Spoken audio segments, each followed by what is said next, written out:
do like that too. So what I like Yeah. to do, especially when it comes to my house, I do this several times, is imagine that every house has a spirit. Just like our bodies have a spirit, our bodies have a soul, the house does too. And so what I do is I go into my home, and I like to usually use the living room because we're in the living room most frequently together.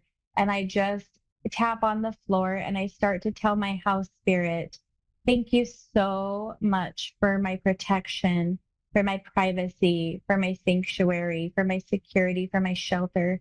I love you. I appreciate you so much. Thank you for always taking care of us. And I am doing the best I can to take care of you too. And I'm going to do some protection. So, what I do at that point is I go outside onto the property and I stand barefoot on the land and I just begin to imagine. Now, you can do this with me because I'm on the phone with you, but just Oh, imagine a beautiful bubble of light going all the way around your house, all the way around your house. It's like a dome all over the whole property. And we're like you asking do for for our yourself. home. Yes, a hundred Like you percent. would do Yes, for yourself. Right. Okay. yes. Awesome. Yeah, and we've already made a connection to the house spirit at that point, and just by talking to it, and you can talk to it for longer. I'm just giving you snippets. But then, yep, you're going to do a full protection of light all the way around it. And sometimes I like to stomp on the ground and just infuse my energy with it. That everybody in our home should be kept safe. Our home, our land should be kept safe above and below us. So sometimes I make that bubble go into a sphere all the way underneath me as well.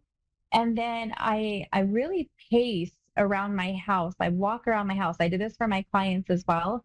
And I imagine a flame, a blue flame going up all the way around my house, and that's for protection. So that if anything comes through if it's negative energy, it's going to disintegrate it. And negative people don't tend to cross that line for whatever reason. And then that's when I go in and start to sage the property. I sage inside my home, and then I use Palo Santo to like brighten the energy back up. I open up the Right. windows and then I just go back to the land and thank it for everything it has to offer and just ask for our spirit guides, our angels to protect our property. But I make a connection with my land and with the house energy itself. Okay. I'll do that. Thank you. But that's awesome Yeah, you're advice. welcome. Yeah. Yeah, well, and I understand that fear that you might have right now too, especially your first night. So, if you have time tonight, because it's already pretty late over there, I would do that to settle your energy. And then for yourself, Hmm. what I would do is like tap on your chest. I just make my palm as big as I can and tap right on my collarbones as far left and as far right as I can.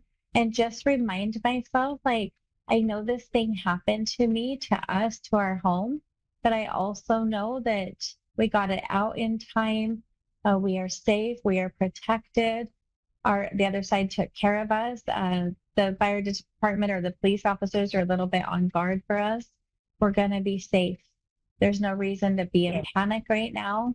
That person is not coming back. We've protected our home and I am safe. And I would just keep reminding myself, I'm safe. I'm safe while I'm tapping on my body. And it's okay to sleep peacefully knowing that I'm safe. Does that make sense? Makes sense because I wasn't going to sleep. Yeah, I I know. was And you not going definitely to need sleep. the sleep. Right. Yeah. And it happened right where I lay my head at night. No. That's Okay, when I it would started the definitely cleanse fire. that Yeah. area. Okay, I have one more Hmm. technique for you too. I do have one more. I love this technique. This works so well anywhere you're at. But you know how we would fill a bucket up with water to mop our floor, right? Right. Okay, what I do after I get my bucket of water is I rub my hands together and then I aim my palms at the water and then I bless the water. I charge the water. So you might say things like, with this water, I completely transmute it and bless it to be infused with protection, that we will be completely protected. We will be safe. We will feel safe. This incident happened to us, but we will be protected from all negative energy. We are going to be able to sleep at night feeling safe and peaceful and rested and whatever else that you want to do, okay? And whatever else you want to say, but you're going to put your whole heart into the prayer with your palms faced at the water. That's how we're going to charge the water. And then you take that water and you are going to like scrub the things in your house. You don't even have to scrub it. You're just wiping it around. I don't care if you want to put in a spray bottle at that point, just spray the dang water around. But what you're going to do is make that water wash things so that we're going to infuse it with the energy. And that works so well. I have one of those cedar mops that are triangle, and I scrub my walls with my triangular mop. And I do the same thing. Yeah, I know. So bless your water before you do it. Like there is one time we worked at an OR. We worked at an OR, cleaning up after the OR at nighttime, and we used to charge the water and bless the water and just pray that no negative energy could be here. It was recharged and refreshed every single day as the clients came in and out, and any negative energy would have to be dismissed out of there. But at the time in the building, there was the employees were fighting, and some of the employees were being really nasty, and they had an incident right after that, and the nasty ones had to leave. And just by us blessing the water that we cleaned the OR with, the nasty employees in that place had to leave. Like it does amazing things, but put your whole heart into it when you're doing it. This is your home. This is where you feel safe. This is where you're supposed to be protected. And this is supposed to be your sanctuary. And if you have to get a little bit mad with it, nothing else is going to come to, we're not going to be harmed in our own home. We're not going to be chased out of our own home. This is where we feel safe and peace. And when you get a little bit mad, you can, I dropped the F-bomb a few times in there, and you're really going to say, thank you, thank you, thank you, because for whatever reason, the other side protected us, kept us safe. The fire was put out immediately. Everybody's on guard. We are safe because no harm came to us, and that's how it's going to remain. And then you just start washing your walls or whatever you want to and get that negative energy out of there. Awesome. That sounds good. I'm doing that tonight. Yeah. You know what, Shannon, you guys are incredibly blessed. You are incredibly blessed. I know it's scary, but it could have been much worse. And I've lived that nightmare before. So just say thank you, thank you, thank you, and do your best to do your energy protection, and then let it go. Let it go. I sure will. I will. Okay. Excellent advice. Yeah. Okay. Well, I hope you have a great night and go get your protection done. You too. Welcome. Thank you. You're welcome. Bye. Dave, will you tell me how many minutes I have left, please? Oh, you're so good. My spirit guide is so good, you guys. All right. So as we were doing round 2 for the EFT tapping, right back to it, same pattern. The pattern never changes. The third round you're going to do is just talk yourself up, okay? Talk yourself up. You can already see the energy shift. If you've been listening, if you've been watching, you can already see that. So we're going to talk ourselves up. So now round 3, here we go, starting with the eyebrows. I deserve to live a life of peace and happiness, and I choose to let anything else go that no longer serves me for my highest and greatest good. I know I can because I'm awesome. Next spot. I desire to live a better life. I'm letting everything go that no longer serves me for my highest and greatest good. And I know I can because I'm awesome. Next spot. God gave us all the ability to live free. No matter what I've been taught, no matter what I experience, I choose to live like that now. And I know I can because I'm awesome. I desire to feel better, to feel more freedom, to have better finances and prosperity. I deserve for miracles and blessings, and I choose to bring that into my life now. And I know I can because I'm awesome. I choose for things to work out for me, for my highest and greatest good. Even if I've never believed in that before, I'm choosing to the best of my ability to believe that now. And I know I can receive because I'm awesome. Next, I choose to feel good in my body. I choose to feel good in my mind and in my energy. And I know I can because I'm awesome. It is my God-given right to feel worthy, to feel safe, to feel happy, to feel prosperity, to experience miracles. And I receive that in my life now. Now, for me, when I was doing it to my face, releasing all the heavy energy of what my dad used to tell me and how I was looking at myself in the mirror, I am not joking. The very next day, I promise you, my top lip got fuller. And I was like, This is wild. Nobody's going to believe me that just by EFT tapping and telling my face it was going to naturally lift up, that my top lip came out a little bit because I've never really had a top lip, right? So many incredible things happen. I have done this for finances before and received clients after client after client. The miracles are limitless. So use your whole energy. You might not know how to flow yet, but just talk to yourself. And as you're talking to yourself about your traumas and your problems, I like to sit in my bathtub when it's really heavy. You might notice that you have to do several different times passing through just to get the layers out because there's so many things that are bothering you. And as you are tapping to the stuff that's bothering you, you're releasing a little bit at a time, right? So more is going to come out because of people. We just store that stuff and layer it on. So give EFT tapping a try. If you need to look it up on YouTube or anywhere else that you might need additional information, it is emotional freedom technique tapping. Even the chart would help you out there, but please do this for yourself. It only takes 5 minutes a day and it will completely lift you up, make miracles in your life happen. And it's absolutely free. Okay. So I hope you guys have a great week. I will see you here next week at 10:30 p.m. Eastern, 8:30 Mountain Standard Time. And it was my pleasure being able to talk to you guys. Have a good night.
To A1R Psychic Radio, Earth's #1 psychic radio network, and watching Moonstruck TV, Enlightening Television. Welcome. Time for the Eleanor Grace Show with Eleanor Grace. Eleanor Grace. Live from GraceDestiny.com. Connect direct. In North America, dial 888-454-2751. In London, 20-3519-2158. In Sydney, dial 02-8488-3147. Or online, contact us through our Facebook page, facebook.com/psychic radio. Or one of our websites, askoneradio.com or moonstruck.tv. This is the A1R Grace Show on A1R, the Ask One Radio Network.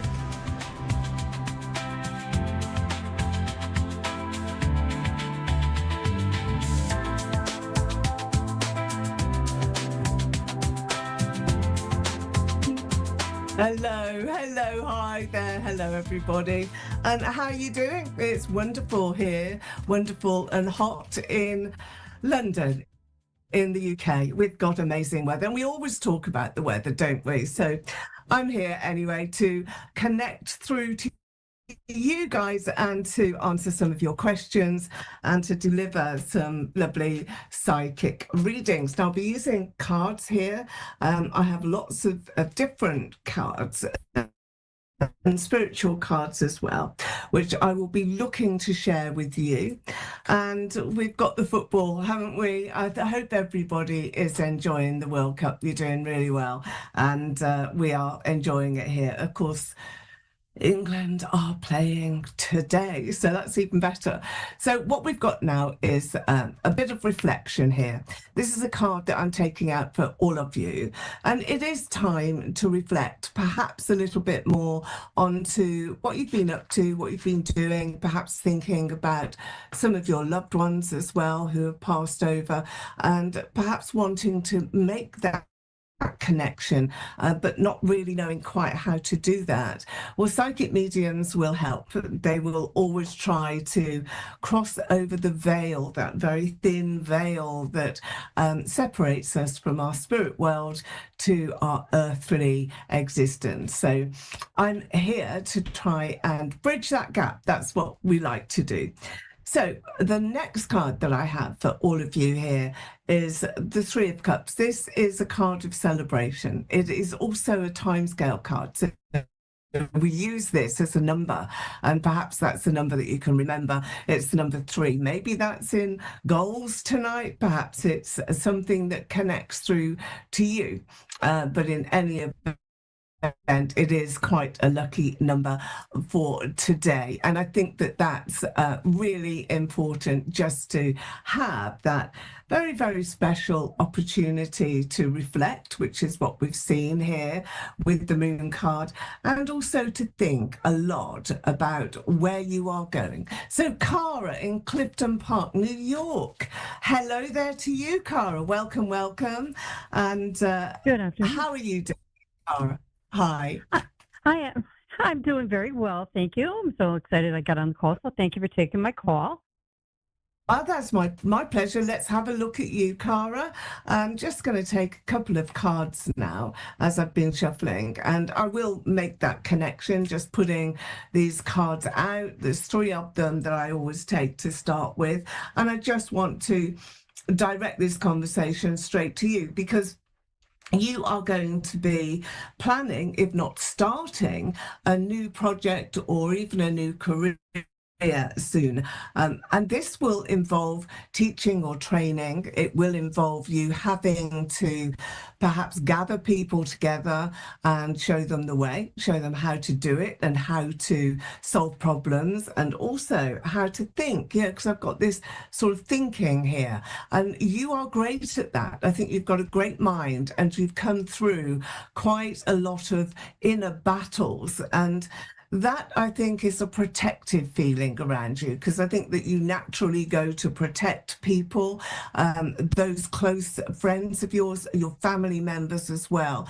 And that's natural here for you. So you are a very nurturing being. Is that what you do? Do you find yourself helping others naturally, wanting to see the best in people? I think that's such a wonderful trait. And I think that's what you have. Would you agree with that, Cara? I would agree 100%. That's very spot on, good. Eleanor. Very good, yes. Okay, so what you're going to do next, and I think this is July, the 7th month of the year, you're going to be putting down some burdens, and you're walking away from difficult circumstances. I can just see you here taking a pathway that is different. It's not difficult, though. This is just different. It's a different way of doing things. And you're leaving behind some negative people. And you probably don't even know at the moment who they are, or if you've experienced that. But this is about reflection. That was the first card that I took. It is about reflecting back onto who is negative and who isn't, and that, I feel, is perhaps around you for the next week or two. And then by the time you get to July, it's sort of all done. You understand it. Everything is ready for you to just push forward and to take that next step. Now, you have got the Page of Pentacles here, which is always representative of new beginnings financially as well. So this is boding very well for matters around money and placing yourself at the hands, at the mercy of others, if you like, because you will be doing that. Right. You will be sorting out some of money matters, but also getting things straight. So it's being able to manage things a lot better, and you're happy about it. You're going to be very happy about it. You've got more income coming in and less problems in sorting out what you have to spend. So have you walked away from somebody?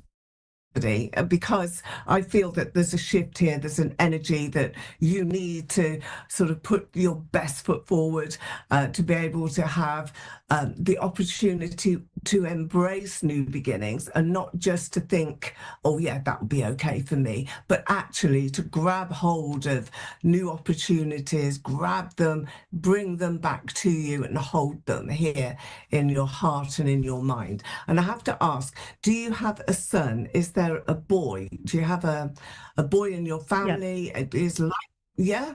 How old is he? Yeah, 7. He is 7. 25. He's 25. He'll be 26 soon. Yeah. Okay, all right. So yeah, he's not that little, but do you feel, Correct. Cara, as though he's quite immature in his decisions, or he hasn't quite got to where he needs to be yet? Correct. Yes, very much. Yeah. He's All right. kind of lagging, trying his best, but lagging behind. Yep. Okay. I just feel that there's another fork in the road for him, that there is an opportunity for him to go in a different direction than perhaps the one that he's been not forced down, but you know how life goes. I mean, you land somewhere, don't you? And you have to deal with it and get on with it. And I just feel with your son that he needs to take a little bit of time out and remove himself from the plans that he's already made, perhaps, and now just try and gallop towards what he really wants to do. He's going to get encouragement. There's a woman by his side who will help him do that. It's not you, it will be another lady. I don't think this is a relationship lady. This is another mentor or a person that will guide him. Sometimes we do get physical guides in our life, and that's where we can really start to make everything change. And I think there's somebody just coming in to point the way and say, oh, look, go over this way. That's where I want you to go. So who is it, Cara, that you have walked away from? Who is that person? For myself. Okay. Did you leave a job, or a boss or somebody that was a bit overbearing? There's several. I have several people, and a home unfortunately sold, and I'm in this very standstill, whether to create a new career, trying to find a home for 2.5 years, a new home for my family. And so as far as individuals, so there's a lot of things. All right, you've got a new career. So that's why I'm feeling the separation, that you need to do something new, and you need to take yourself a lot further forward than you've been able to. So I'm just going to take a card here from the top. Let's see what we have. Yeah, you're walking away in August from everything that has been problematic. This is going to grab you, take you by surprise. Early August. It's a time of holiday, rest, recovery, recuperation, but not for you. But you will put burdens down. You will decide, that's it, I've had enough, I'm not doing this anymore. And you will gather an awful lot of momentum that carries you forward, Cara. And you've got great news coming. So at that point, you will end up in a new career. You will look for a new position and it's going to be lucrative. This is where the money comes in. Your income is raised up and you will find yourself very settled. And you will have to just be prepared to be open-minded upon the opportunities that are given to you, because one door will lead to another. So take what is there, because it's opening up lots and lots of new possibilities for you, which is amazing. You know, that's what you Yeah. really do need. I also have spirit with you here today. So you do have lights in spirit. I'm just bringing my candle in so that we can share that, because there's lights that I see all around you. Was there a mother that passed fairly recently, your mum or your partner's mum? My mom passed about 5 years ago, but I'm still connected to missing her a lot. So Well, you've got the Ace of Cups. I thought that it was your mum, really. This is so much love being brought to you, and so much love that can be shared as well. She was a great friend to you. She still is, and she does try to come into your dreams. She is trying to get messages to you. Have you felt that? Have you dreamt about her recently? not in my sleep state. I have it pops up just in my thought randomly throughout the day, periodically, lately. Mm, yeah. Well, that's her just trying to get through. She's giving you a key. This is a key to a new home. So you will be moving and putting down roots, I think, somewhere gentle. Why I'm saying that? Did she love the countryside? Did she love the flowers and greenery around her? Is that what she enjoyed? She did. She had lived with me towards the end of her life. And I was, at a small lake in nature, and she found that very peaceful.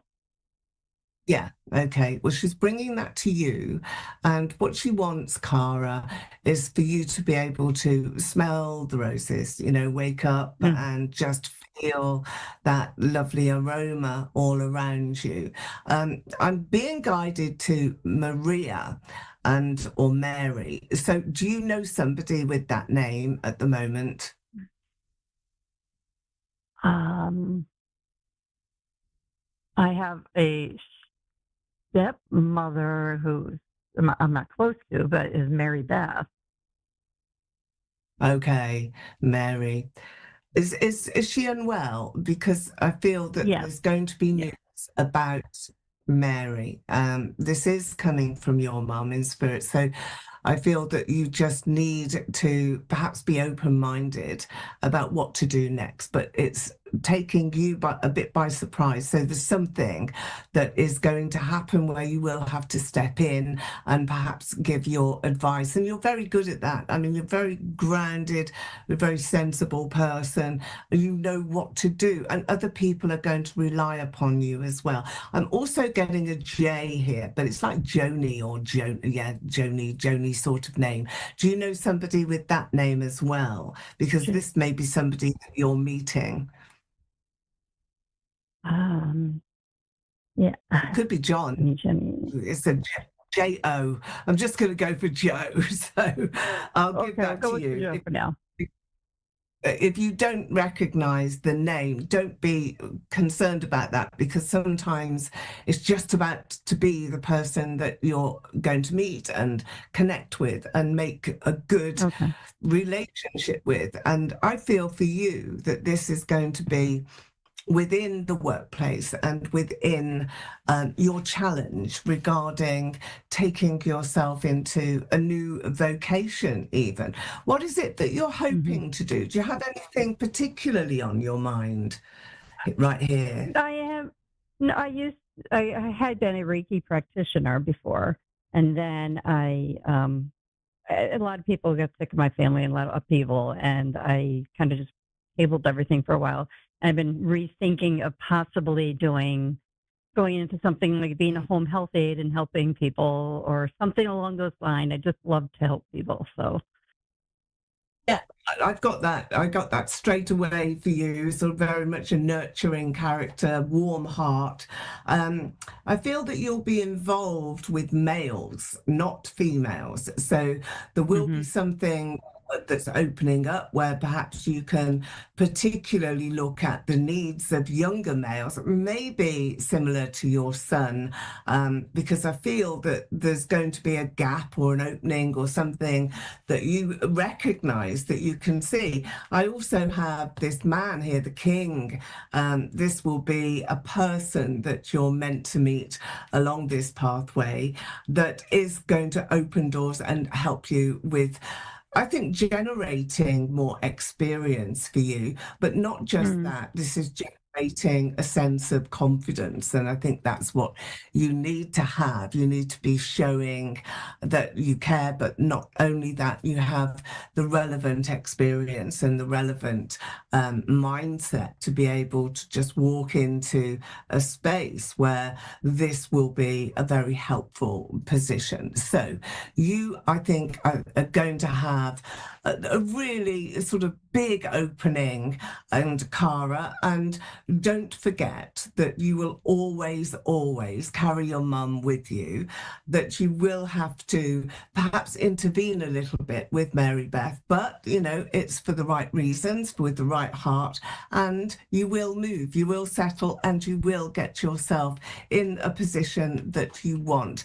All change for you, and the changes come in early August, not very far away. So it's been a pleasure talking to you. Do come and see me on my live shows on TikTok and Facebook, and also you can get a hold of me for a private reading if you want.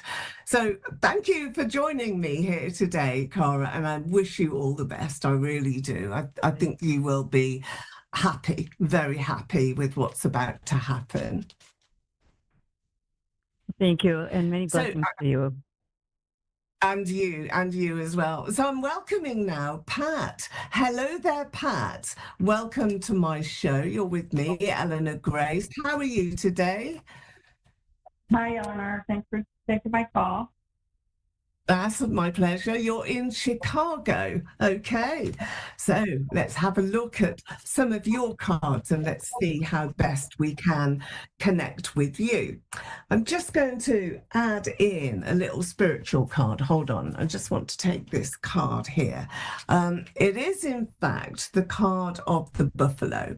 So the reason that I'm taking this here for you is that I feel that you're needing some help in attempting to get all of the abundance that you need. Now, the buffalo brings in abundance, it brings in opportunity, it brings in celebrations as well. So I think that you are looking now at opening up your life so much more than you have done in the past, and so much more than you perhaps have felt that was necessary. So I've now got the High Priestess from the Tarot. This is a card for you. This is you as well.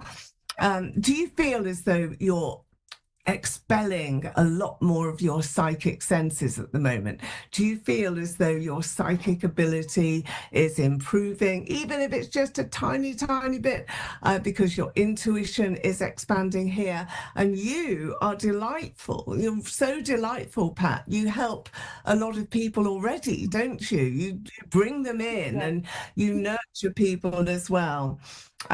Knight of Wands is here, so this is always going to give you an opportunity that you're just not expecting at the moment. So life is going to be full of a few surprises now, with the High Priestess, and you're expanding your psychic senses. This is a time for perhaps a little bit more meditation, perhaps a little bit more understanding of what it is that you're seeing, because sometimes we see images, we have almost premonitions, and we just dismiss them. We think, oh no, that's not me. I'm not anything like that good at trying to organize things for myself, and yet you are. So try and listen and tune in to your intuition, and that's going to help you, particularly regarding your feelings. Now, I do have feelings here being very strong and powerful, but you are needing a little bit more protection. So I'm going to use this. This is an obsidian egg, and the obsidian is a crystal which is all about protection, and the egg is all about new beginnings, literally putting down some new roots and starting again. So the egg is about to crack open, and you are about to be on the receiving end, not only of the protection that you deserve, but also the feelings, the emotions that are here too.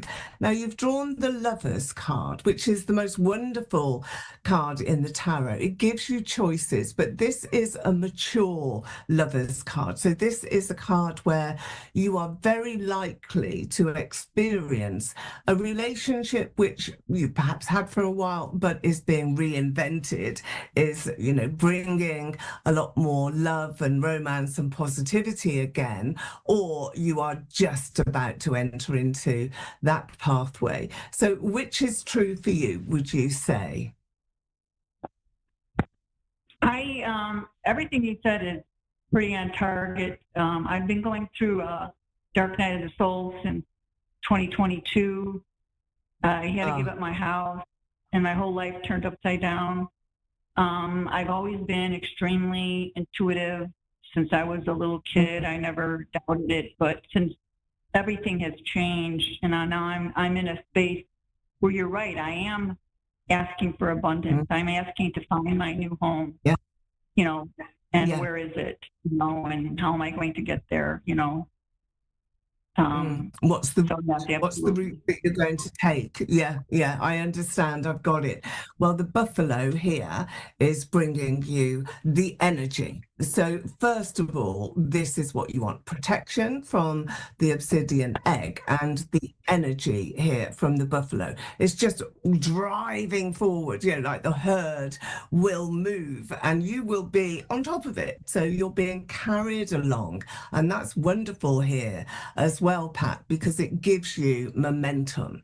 And that's what's been missing, I think, in your life up to this point. It's been the ability to really say, come on, I can do it. I am confident. It is me. I can do this. And that is where choices have perhaps failed you in the past, you know. So with the Lovers in a relationship, are you constantly or considering a new beginning in your relationship? Is that what you want to see? More commitment or a different type of feeling? Which one is it? You know, my husband passed away today, 7 years ago. It's interesting how you're calling me. And my son's birthday is today. He passed away on my son's birthday. So, yes, I mean, I would like to have a So who is John? Who is John? Can I ask who John is? cousin. He died a long time ago. Oh, well, he's in my room because John came in when I first started the show. So let me just take a candle, and this is a candle being lit for you, for spirit, for your husband. But this is a relationship. You're not meant to be on your own, and you will take this relationship in your stride. So you are about to make friends, embrace new characters, new people, and enjoy that sense of, I think just being alive, you know. I mean, we can really regret our loved ones that have passed, but he is with you. I think that he's tried to show you a few times sort of that he looks after you. Do you feel that? Because the egg here is about protection, and that's what I've been drawn to take for you, this element of protection. So he is there loving you still and being I think, very, very forward in wanting you to make some new beginnings yourself, to take some new steps. I am going to give you John, but I think it's Jon or Joe or John, because he's been here since my last caller, and I didn't really feel that this was for her, but I do think it's for you. So you have to perhaps just understand that there's a little bit further to go, and then you will be in a different scenario. I think that this is the person that you're meant to be in a relationship with. I'm just connecting here to spirit because I've got lots and lots of lights, and you can see all the golden lights behind me. And I feel that this is for you, where you've perhaps, been floating a lot. I'll say that. Do you feel that sometimes? Do you feel a bit dizzy? Disorientated, a bit dizzy sometimes. Very, very much so. Yeah. Okay. Well, that is when you're floating. That's when I'm connecting to you, and I feel as though you're elevated. You're not actually grounded very much, but at this time, at these points, I do feel that you're able here to make that spiritual connection. I feel that you will be talking to your loved ones who've passed. You were talking to your husband as well. That he was great here around you, a really sort of solid person. What was his name? Because I'm not getting it, and I do want to connect to him. It was Jim. Jim. Okay, well, we got the J, so that wasn't too bad, but it was Jim. I knew that it was a short name because I wanted to go to John. All right, let's think about Jim. I'm just closing my eyes. He was a big character, wasn't he? He was really allowing you to blossom and to grow. Was there something about your wedding that he wasn't very pleased about, wasn't very happy about? He wanted you to have a bigger wedding. Is that true?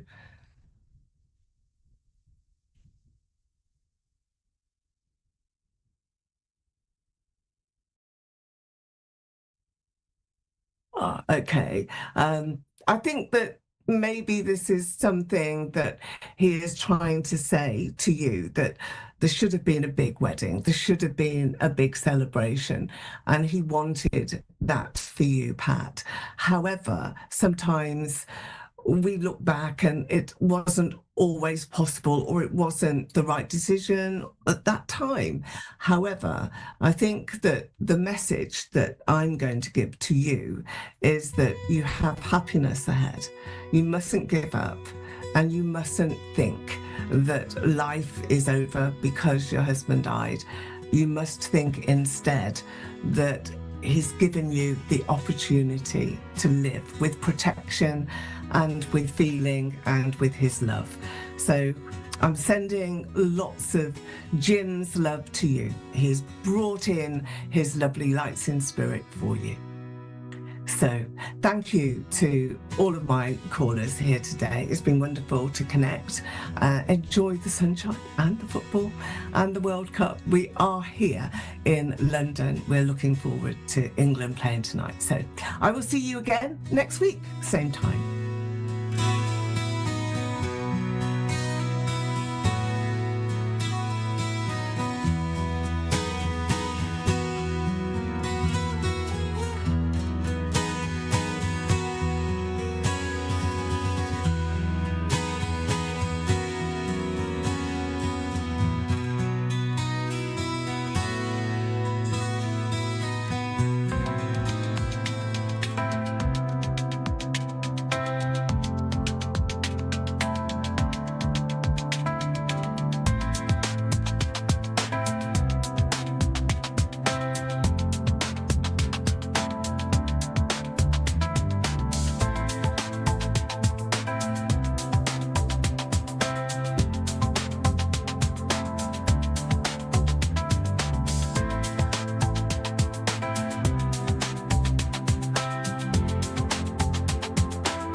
Psychic Radio, Earth's #1 psychic radio network, and watching Moonstruck TV, Enlightening Television.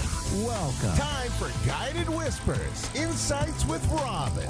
Live from RobinWolf.com. Connect direct. In North America, dial 888-454-2751. In London, 20-3519-2158. In Sydney, dial 02-8488-3147. Or online, contact us through our Facebook page, facebook.com/psychic radio. Or one of our websites, askoneradio.com or moonstruck.tv. This is Guided Whispers on A1R, the Ask One Radio Network.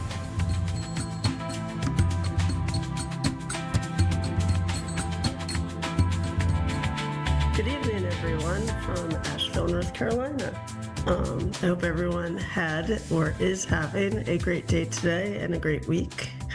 I'm your psychic medium, evidential medium, psychic, animal communicator, and happy to do a reading for someone tonight.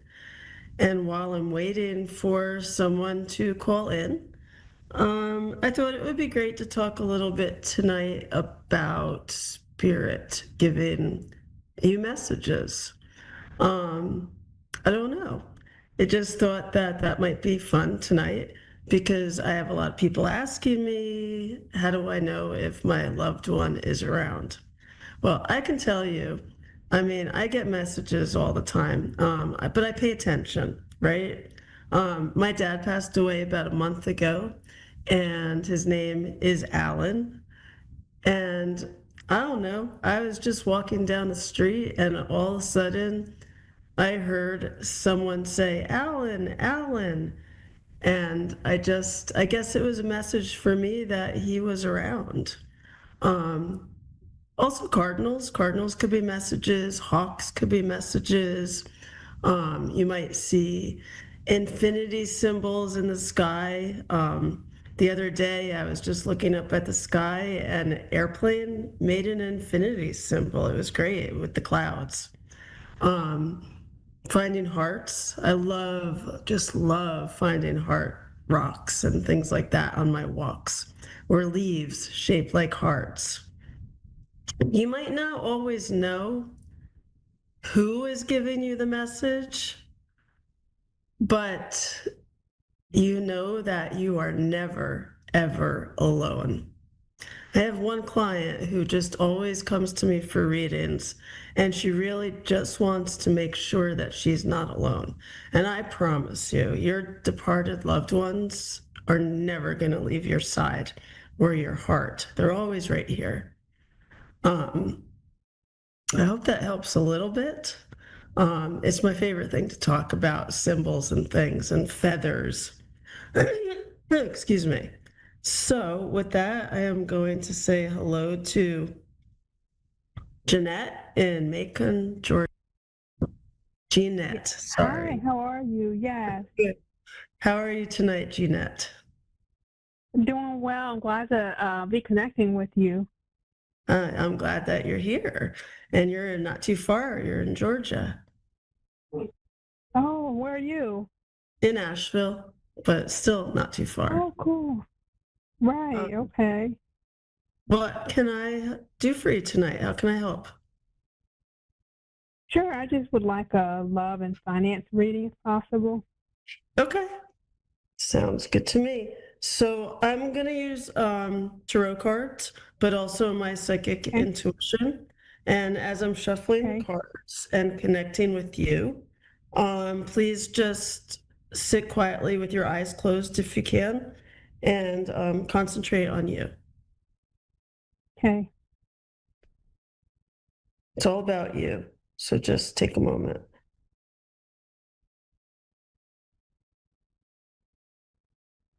Okay.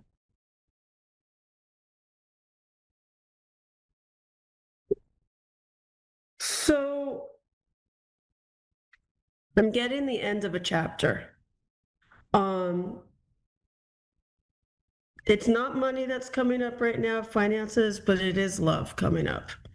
So I don't know if you've are seeing somebody or if you've been alone for a while and are ready to start over.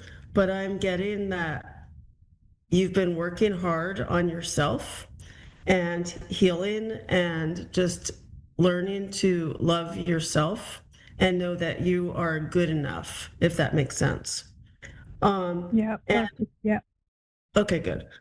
So I feel like there's an end of chapter coming, and I feel like I know we just started June this week, but I feel like June is going to bring you, I don't want to say a partner right away, but I do feel like somebody is walking into your life. I'm getting the middle of June, so I don't know if you're looking or hoping to, I don't know, reconnect with an ex-partner or something, but I do feel like there's either someone familiar coming into your life. And when I say familiar, I don't mean you already know this person, but I do feel like your souls know each other, if that makes sense to you. So I do feel like my timing could be off. I am getting 2 weeks, but that could turn into, it depends on you. I mean, if you were supposed to meet this person at a coffee shop, excuse me, I'm sorry, on one day, and one of you, I don't know, has an appointment or doesn't show up, then it could take a few more days or a few more weeks. But as long as you both follow the path you're supposed to follow, I do feel like it's coming. I feel excitement.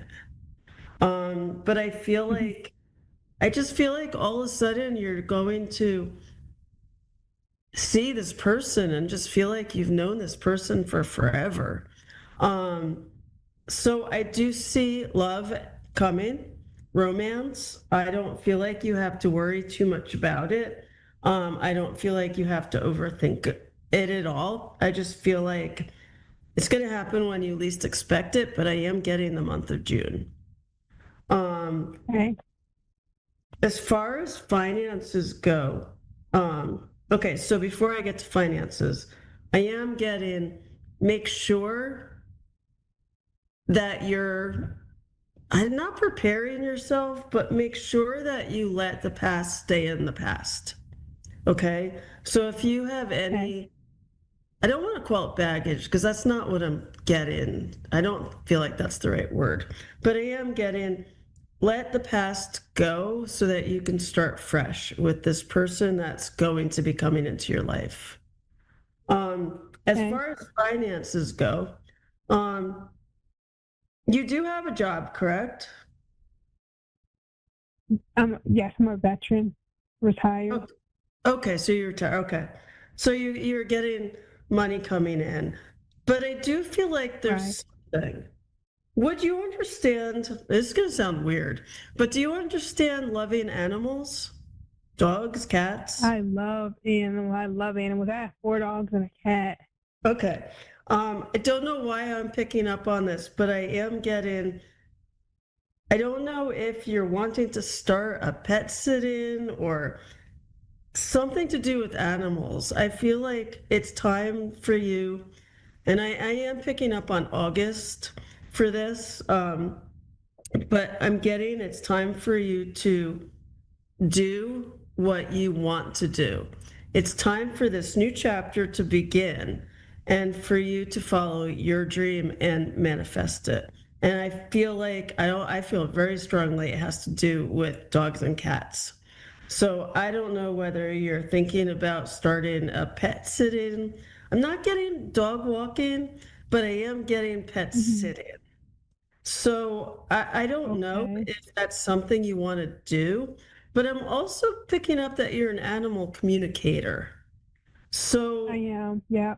okay. So I don't know if you're doing that part-time or building that as a business, but maybe it has nothing to do with pet sitting. Maybe it has to do with animal communicating. But I do feel like, Funny, I'm sorry. because I communicate with my own pets telepathically. I really never thought about doing it for other people's pets. I It's a feel great like, idea. I just feel like this is something that's building Like, it's time for you to jump on the path that you're supposed to be on.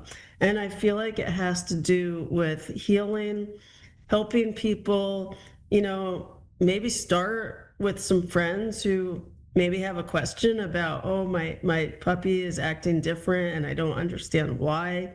I just feel like you can just put your hands on this dog and be able to communicate. So I feel like maybe there's a class you want to take or a group you want to join.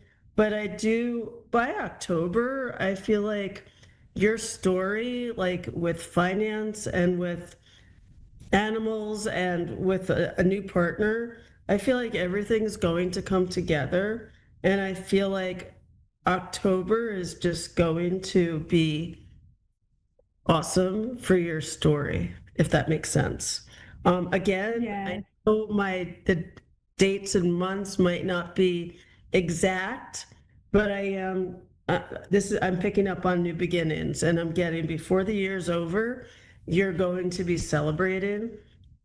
You're going to feel a lot of growth, and I don't want to say your luck's going to change because for me it has nothing to do with luck, but I do feel like you're just going to feel more yourself. Like, I don't feel like you felt yourself lately. And I feel like you're just going to be celebrating you and feeling like, I don't want to say a new person, but that's what I'm picking up on, if that makes sense. Yeah, that's how I've been Getting a feeling. lot of Yeah. healing too. Sorry? I said that's exactly how I've been feeling. Everything you're saying is 100% accurate. Every Okay. single word.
You're listening to A1R Psychic Radio, Earth's #1 psychic radio network, and watching Moonstruck TV, enlightening television.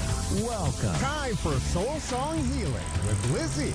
Live from soul-songhealing.com. Connect direct. In North America, dial 888-454-2751. In London, 20-3519-2158. In Sydney, dial 02-8488-3147. Or online, contact us through our Facebook page, facebook.com/psychic radio. Or one of our websites, askoneradio.com or moonstruck.tv. This is Soul Song Healing on A1R, the Ask One Radio Network. Hey, this is Lizzie. I'm back from Soul Song Healing. And today I'm going to be talking about animal communication, which out of all of my intuitive abilities kind of really surprised me. It kind of snuck up on me. Mostly people come to me for healing work and intuitive readings, but a long time ago, during kind of a surreal time of my life, I was hanging out with this woman who had this massive mansion, and she would have her friends over.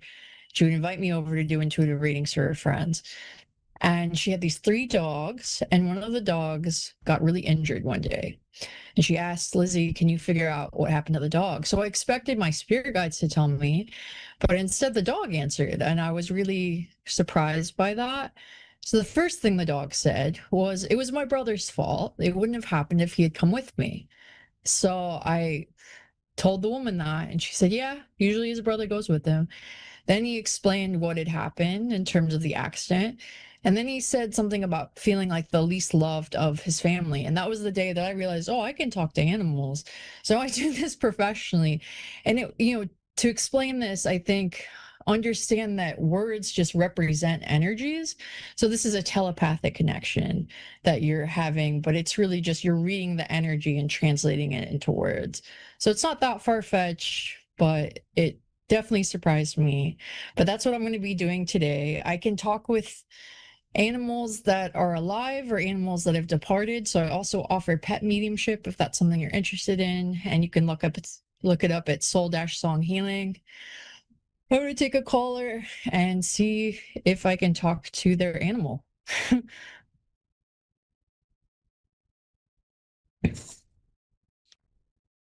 Okay, it looks like we have someone here in Washington, D.C.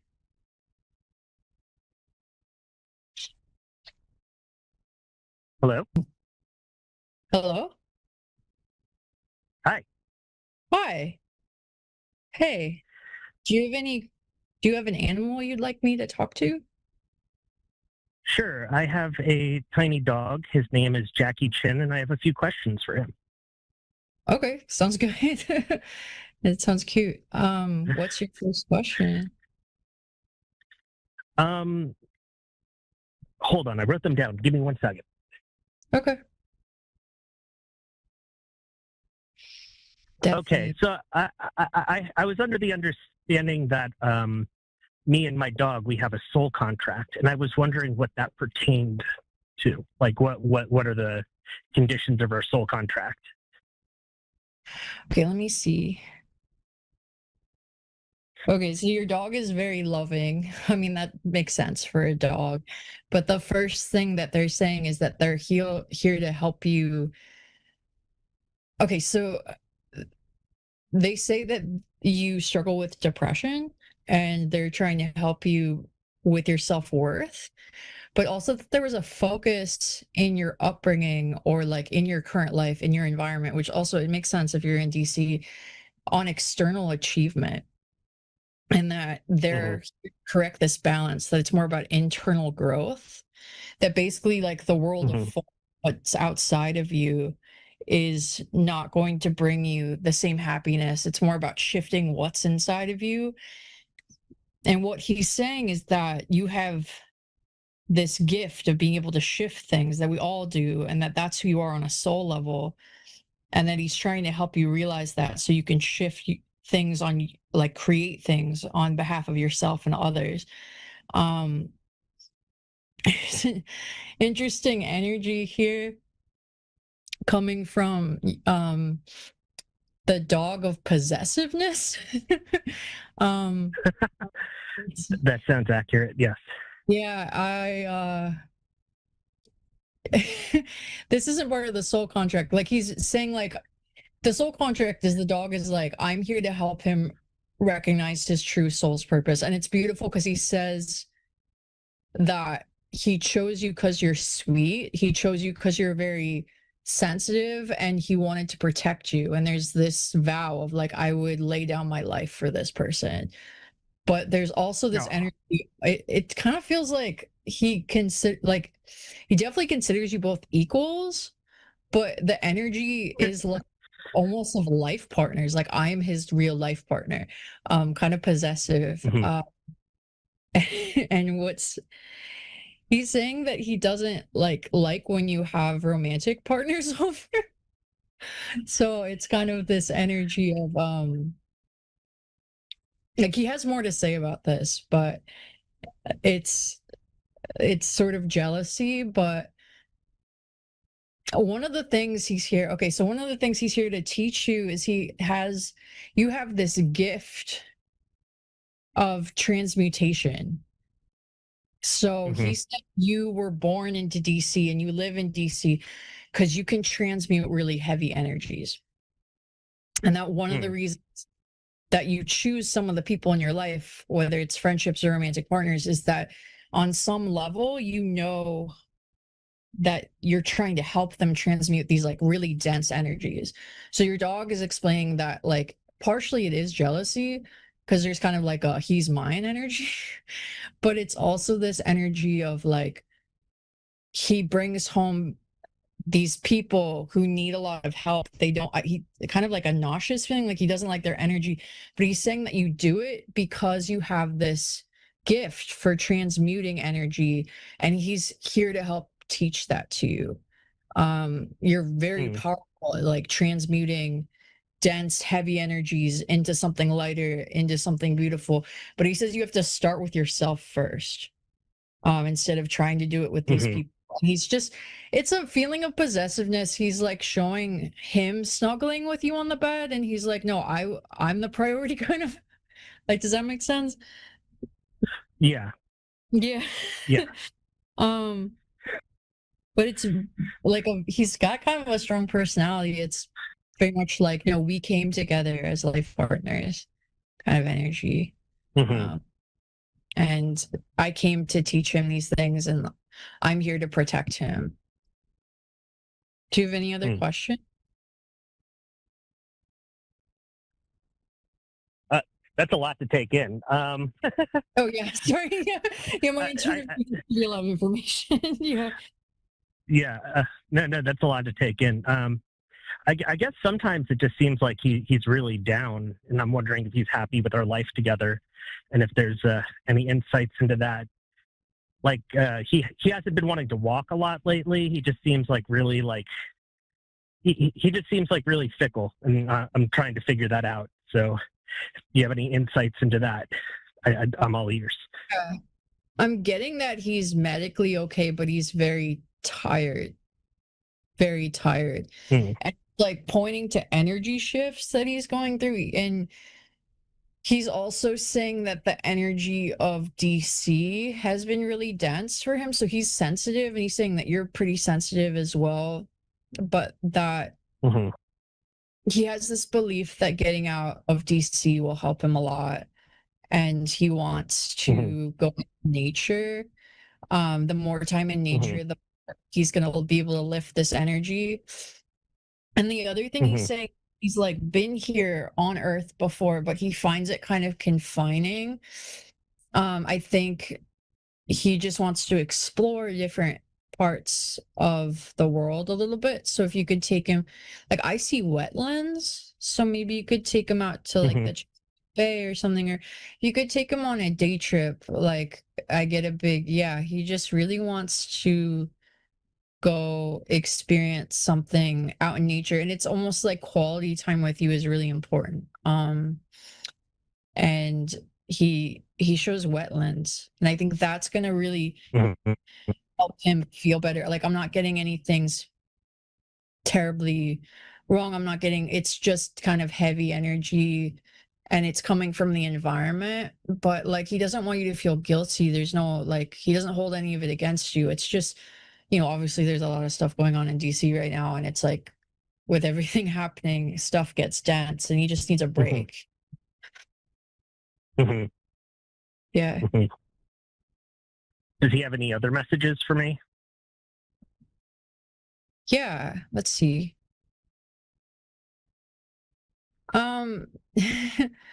It's basically just a message of like really beautiful love. Like he's known you before. Did you have a dog when you were a child? When I was what? When you were a child, did you have a dog? Yeah, I had many dogs.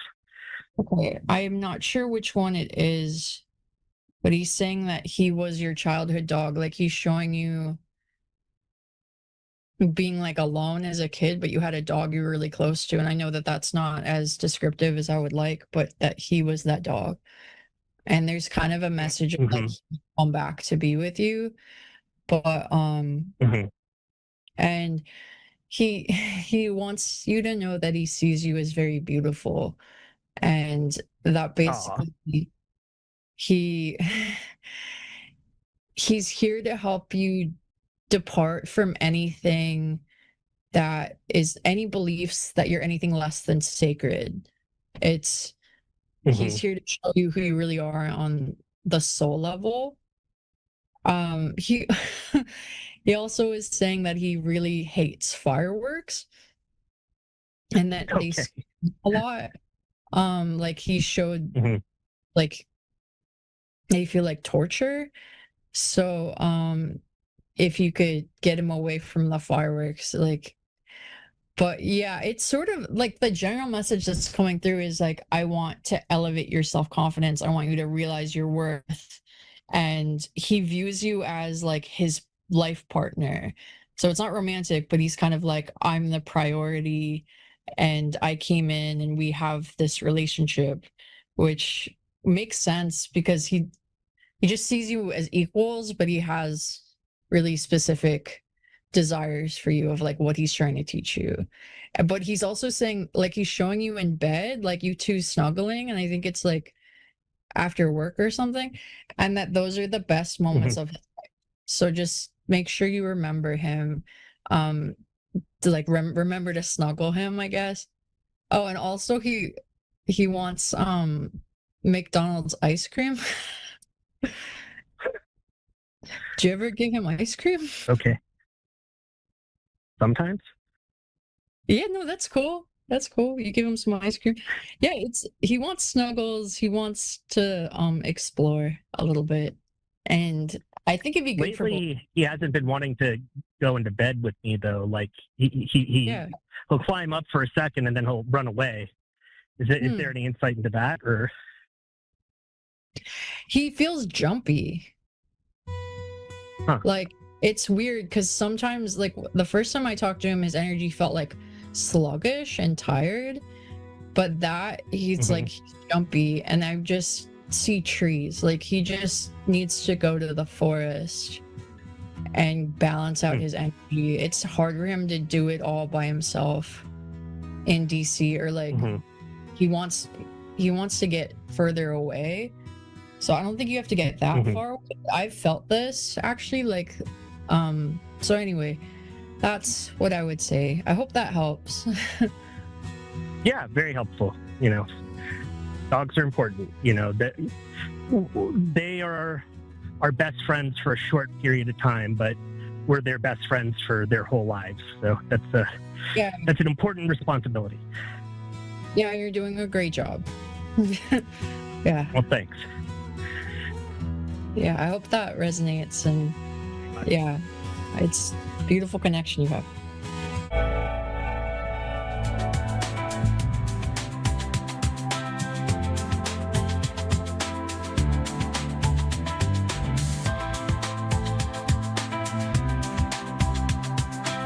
You're listening to A1R Psychic Radio, Earth's #1 psychic radio network, and watching Moonstruck TV, Enlightening Television. Welcome. And now, Reverend Elliot's Magical Window with Reverend Elliot. Live from magic-works.com. Connect direct. In North America, dial 888-454-2751. In London, 20-3519-2158. In Sydney, dial 02-8488-3147. Or online, contact us through our Facebook page, facebook.com/psychic radio. Or one of our websites, askoneradio.com or moonstruck.tv. This is Reverend Elliot's Magical Window on A1R, the Ask One Radio Network. Greetings, fellow seekers of truth, wisdom, and light. This is Reverend Elliot coming to you live from the sweltering city of New York, where we get together for the show that asks the question. None. We don't ask any questions. You ask the questions. You call in. You ask the questions. And I look in the tarot cards, these little things here, for the answers, and we see what we can do. This has been look at that, 2 shows in a row. I actually this is, I did a show last week and I didn't end up in the hospital. See, so that's an improvement, right? So we're getting there. I think I'm going to be in for the long haul again. I don't think I'm going to be missing anything. I had, like I said, I mentioned last week, what happened to me that I missed a month of shows was that I had a piece of furniture get rabies and attack me. So that was pretty bad. I cracked my leg, but good on a piece of furniture. And like I said, if you had your windows open that day, you would have heard me no matter where you are, because I let out such a howl. The people at the sawmill knocked off for lunch. It was awful. So here we are. We're back here, and I should tell you that things are moving well. You see, I've got my boxes back there that we're sending out more books and shaving. I sold out a run of shaving soap. Now that's kind of good, because I started making my own shaving soap because nobody was making affordable shaving soap anymore. The Williams shaving soap was a nice inexpensive one that had been around for over 100 years. Inflation killed those things off. They work on a very, very, very low profit margin. So I decided that I was going to make my own, and as long as I'm making my own, I might as well sell some of it. And I was happy to see not only that people have been buying it, but they've been sending me the nicest compliments, which I enjoy that. I mean, it feels good, because my wife and I, we put a lot of thought into the packaging and the marketing, and people like the packaging. This is the new run, the first ones here, which is comes in this little container, a little tin container. And it's a beautiful shave soap. And for those of you old-fashioned enough to whip up your own shaving soap and you don't use aerosols and all of that, good. This is an alternative, and the price is very, very, very, very low, and can make it even lower because I'm selling these through eBay now. I've migrated everything away from Amazon and I'm moving it to eBay. And one of the wonderful things about eBay is you can send an offer, and I'll consider lower offers. I'm not in this to squeeze every last nickel out of everybody. Although there's something to be said for squeezing every last nickel out of everybody. Here's the new book that's going to be coming up. It's a very new book. It was written in 1920. This is the next one that we're going to stick onto the eBay page. See if I can flatten that out there for you. This is a wild book about the mystical qualities of numbers. And if you want to, I'll have a link up at my Twitter feed to this. That would be at Rev Elliott, capital REV, capital ELIOT. And I mean, because it'll sound strange. You can find my store at eBay is tiny.cc/Mojo-Brothers, BROS -store, Mojo Bros Store, Mojo Bros Store, and you will that will take you there to see the products, which bit by bit I'm putting in there. It's funny because I'm still getting phone calls from Amazon saying, we're trying to reach you so that we can straighten this all out. Well, I straightened it out, pal. I straightened it out myself. I'll be happy to buy from you guys, but I'm not going to be hosting my products on Amazon anymore. You just pushed me too far. And of course, nobody has a monopoly on that these days. I can explore various other avenues, and all of the books that we have at mojoacademy.org, you can get a link to them at the printing plant. Now, there's a new thing going on. The printing plant is raising its prices. Now, I don't blame them. I seriously do not blame them. I've been with the same printing outfit, Josh, for like 16, 17 years now, and they've been marvelous. You see, I mean, look at the quality of that book. That's good stuff. That's nice, sturdy printing. And their prices are low, and I keep my retail prices low because of that. But we did go through a massive period of inflation, and that was a problem.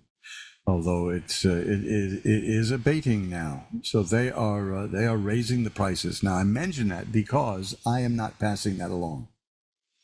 I am not going to raise my prices, and I'll tell you why. It's purely selfishness.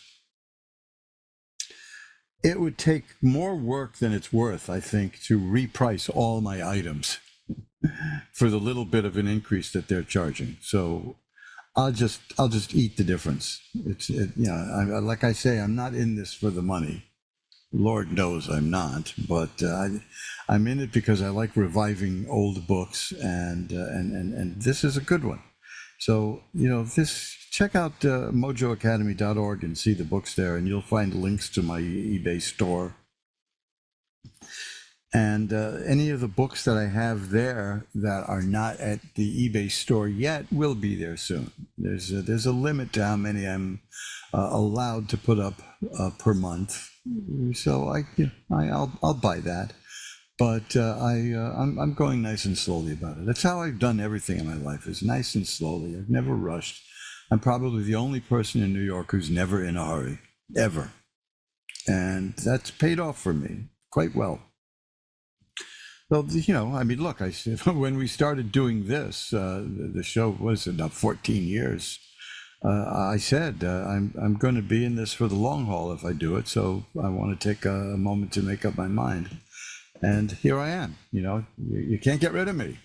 I'm still here, and I'm now in the age of video, meaning that I have left radio behind, and I've caught up with 1948, and we're doing this. I'm essentially just doing this like a radio show anyway, but with pictures. Why not? This is, I think, what they thought television was going to be like anyway. In the beginning, I know that the telephone, but I have a wonderful book here that's a history of the telephone, and they thought that would be a platform through which people would dial in and speak what they wanted to say on radio. That's how so talk radio is essentially the way they thought the telephone was going to be. They thought that was the only good it was going to be. Well, now we're all carrying our phones around. I left the house today without my phone, and it was quite liberating. Very strange how we get used to these things. And then I realized there's nothing I can do about it, so I'll just wait till I get home. And I did. So let's just I've got nothing really new to add, except that a thank you to the people who have said kind things about our products, and thank you to the people who have contacted me to get readings. I like doing private readings, and I've been away from that for so long that it's painful. I do like that because I'm essentially a talker, a communicator. Everything I've done in life professionally has involved communication. Even if it's just a matter of screaming at people. No, there you go, right? So we're gonna do what we usually do, but we didn't do last week, which is ring the bell 3 times to declare sacred space. Let me know if you hear it, because there was a setting here in this new setup we've got, which cuts background noise, and according to them, anything that isn't my voice is background noise. So, I suppose if I overdose on Hungarian food, I'll be thankful for that. But no, I like the idea that you can hear the applause. Is that coming through? And we're going to ring a bell 3 times now to declare sacred space. That's the space in which we operate the tarot. And it means that we will not be doing vulgar commerce anymore, except a little bit now, just here and there. So here we go.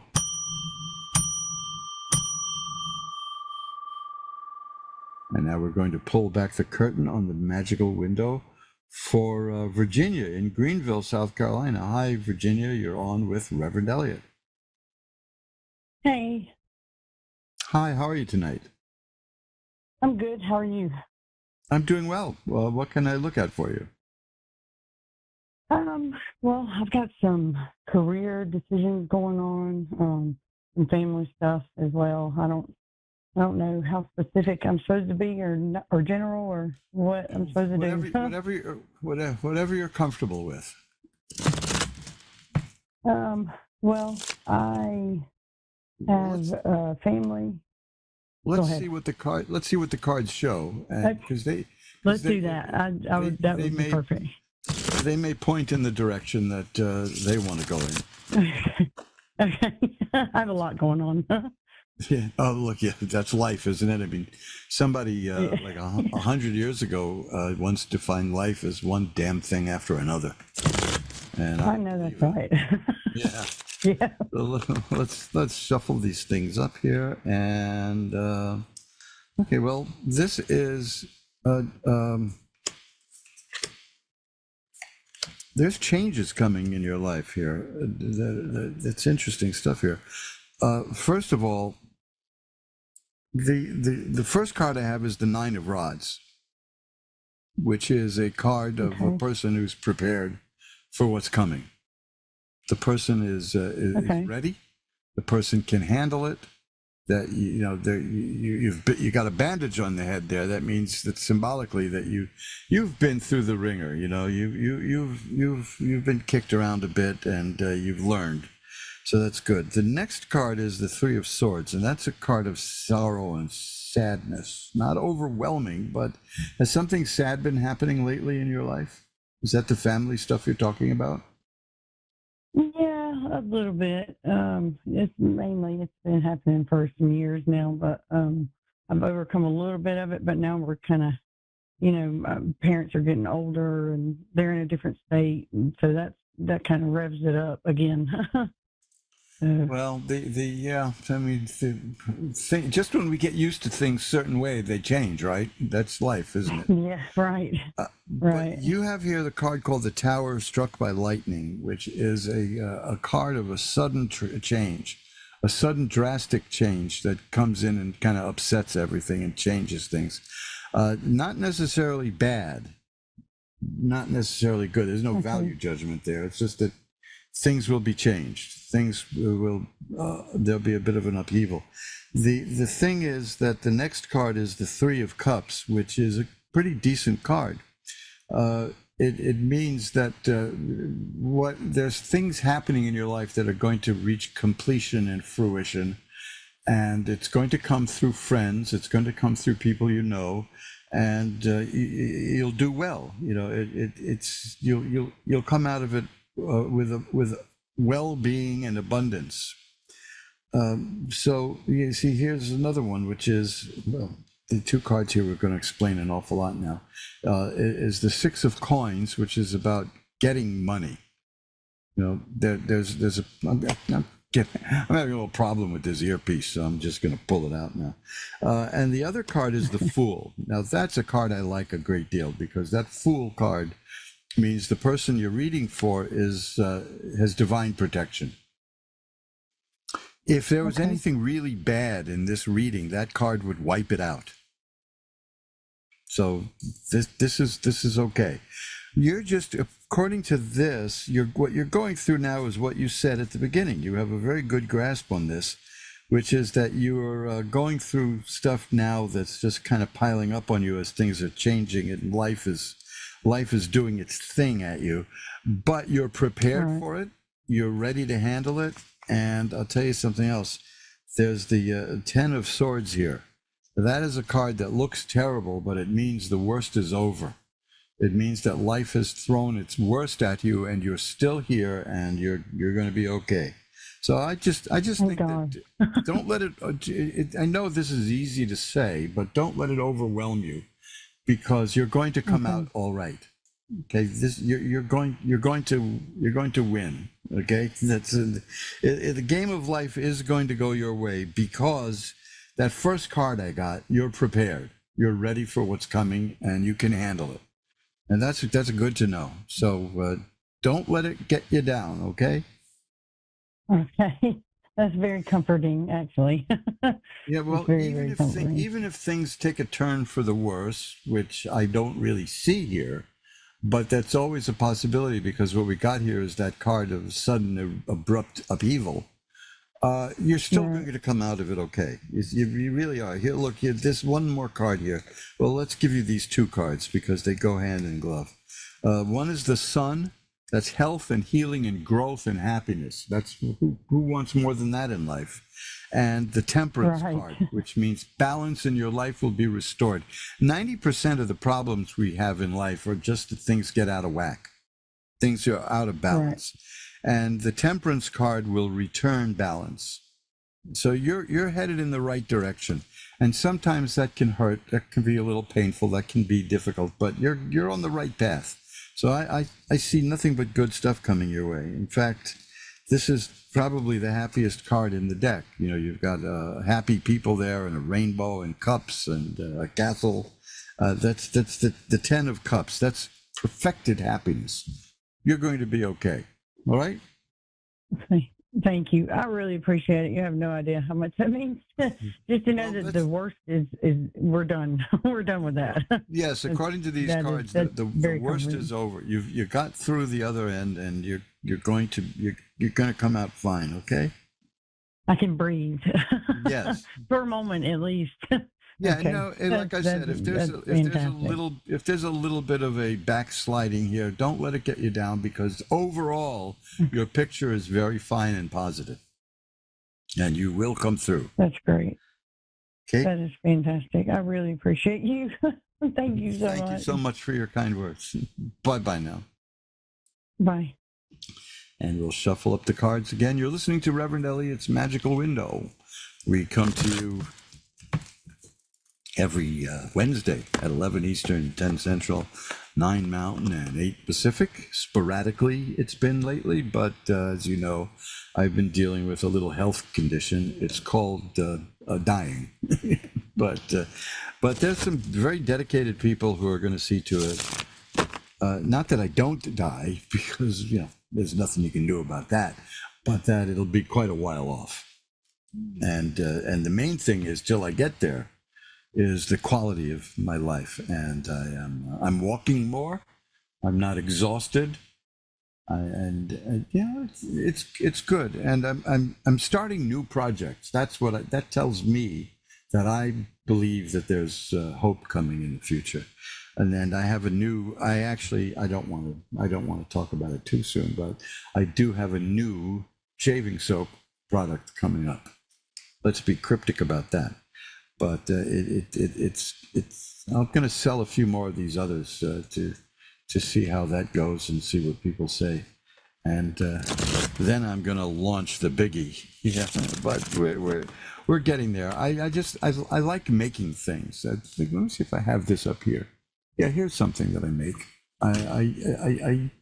This is if you can see this thing, it's a ritual timing calculator. Now, that's one of the things. When did I make this one? Good grief. 2008. At the new moon, June 3rd, 2008, written in gold ink. See? But see, this is, when you do magical ritual work, timing is very important. And there are planetary hours, and there's all kinds of things to consider. And it can be not only confusing, but incomprehensible. This gadget lets you do it with no problem and no sweat. You just pick what your goal is. You look at the numbers on the chart that comes with it. You turn the dials to match up, and it will tell you what time of day to do it, what day to do it, all that. You know, it'll tell you everything. And I've double checked this myself, and it's very, very, very accurate. I mean, let me put it this way: I've never seen it to be inaccurate. So you can find that too at magic-works.com. It's called the Ritual Timing Calculator. And I don't make many of those because it's you think making shaving soap is arcane. Only about 5% of men shave that way. But almost nobody uses ritual timing calculators. But I hesitate to say it'll make your life easier because the goal of magic is not to make it easy. but it will clarify it. And then you'll know what you're doing, and you'll know why you're doing it. That's the important thing. Everything in magical work has a reason. And you'll find an awful lot about magical work at magic-works.com, including cautionary tales. I mean, we've experienced everything over the years, including people who will contact me and offer me big bags of money to say, make this person fall in love with me. And I try to explain to them as gently as possible that that's black magic. That's controlling. You don't want to do that, you know. You don't want to do that. That is not going to end up well. Well, read more about my philosophy of magic at magic-works.com, and there's a lot of stuff there that's there's a lot of stuff there that's fun. You know, that's there's movies there, there's videos there about magic, there's books to download, there's all kinds of stuff. There's like 108 pages there. That thing just took off, started growing in all directions once I started it. Now, let's get back to you. Alicia in Charleston, South Carolina is next. Hi, Alicia. You're on with Reverend Elliot. Yes, thank you. My pleasure. What can I look at for you tonight? Well, I'm really concerned about my finances. I just keep having a lot of attacks. Like, I can work a good job, and all of a sudden, there's always people coming in, making up, just saying all kind of things, making up things about me, or just saying this and that took place. They didn't know this and that about me, and just putting out, I call it bad mouthing within the job. And a lot of times it seems like the higher person is listening to it. The next thing you know, I'm keep moving from jobs. And it's just become a cycle for the past 3 years. I've been dealing with it. I do also own my own company. Let's see what we can do to get you out. And it's been a challenge trying to bring the money I need in my own personal company so that I wouldn't have to deal with what I'm going through. I'm just tired of the tax, and I'm trying to get somewhere in life, and I'm just tired. And I have some money that I'm trying to work to get up, and I'm wondering, is it going to come to me before the 18th of this month?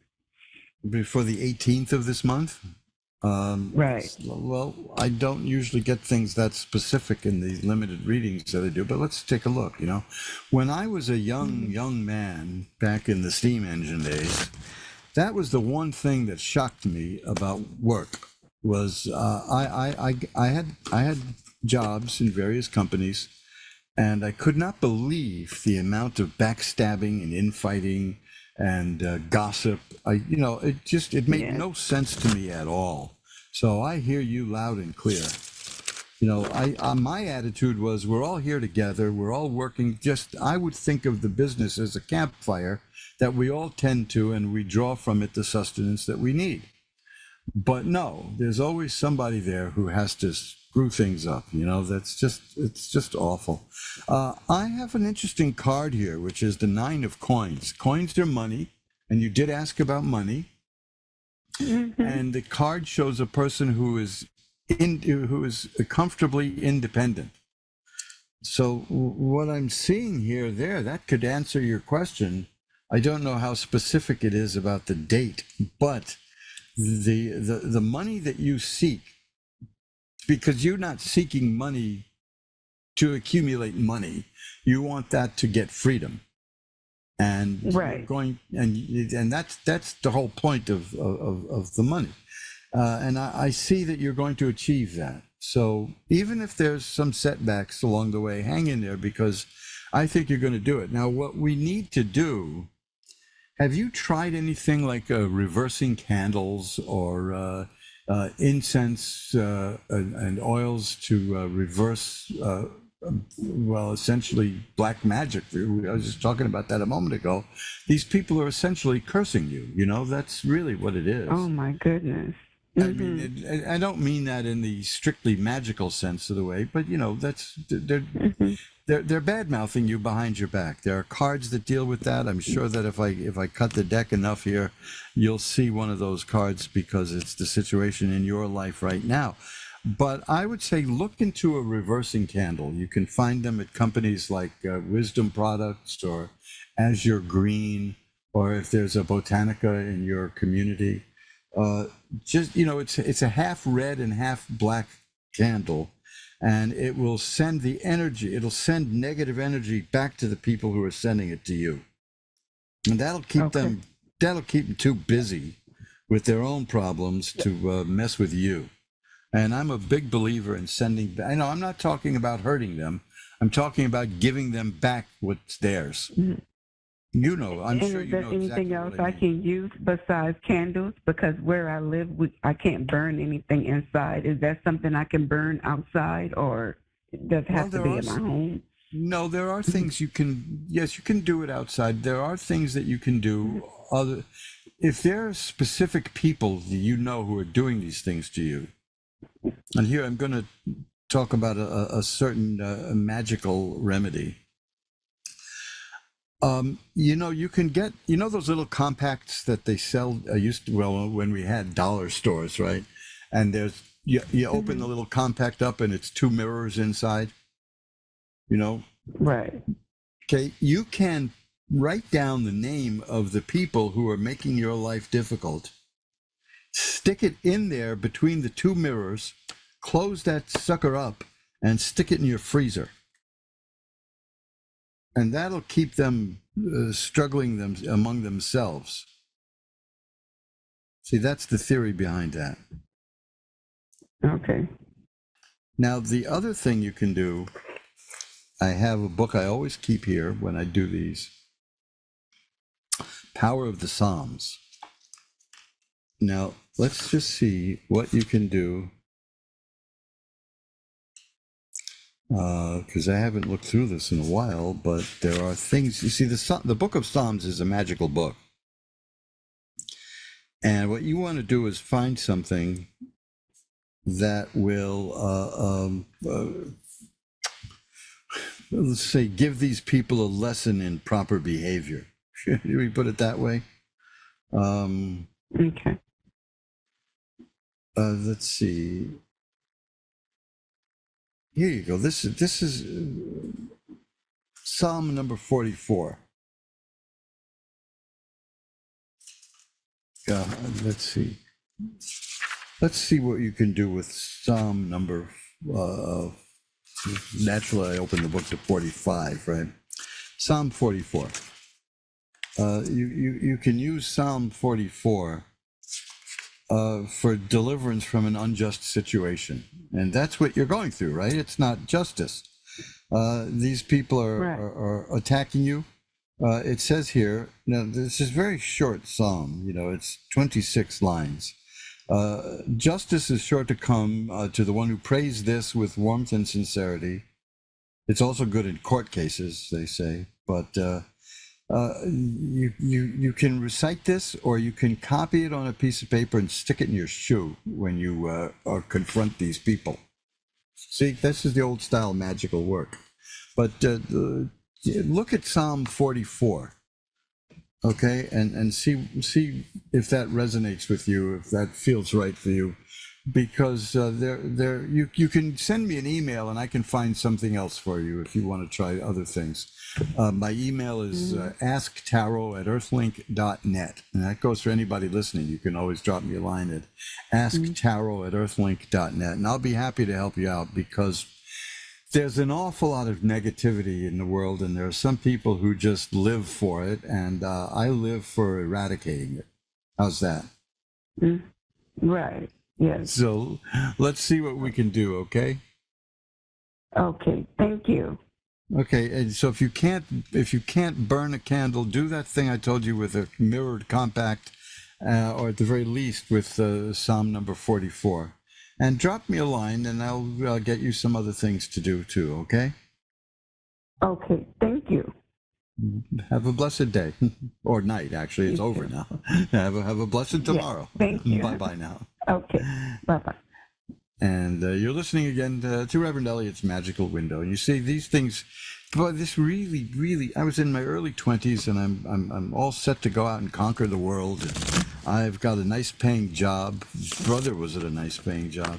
And I was living well, and then these people, they set about forming little cliques in the companies, and they try to destroy you, and they do it just for the fun of it. And that's I can't do that. I just can't get into that. Positive energy is the way to go for everything. It's the way to go is positive energy. Alexandria in Salt Lake City, Utah is next. Hi, you're on with Reverend Elliot. Hi, good evening. Good evening. How are you tonight? Very well, thank you. And yourself? I'm doing great. What can I look at? My big question is love. I think that's really what I'm leaning towards this evening. Love? Okay. Yes. And Companionship. do you see if there's anything coming your way? You want to take a look at that? Yes. Or if the person that I am seeing, if it's something that's continuing down the path, or is it time for me to go down on my own path? Okay. Well, I usually find that when people ask that, they kind of know what the answer is, but you know what I mean. You want to see another opinion, right? So let's see what the cards have to say.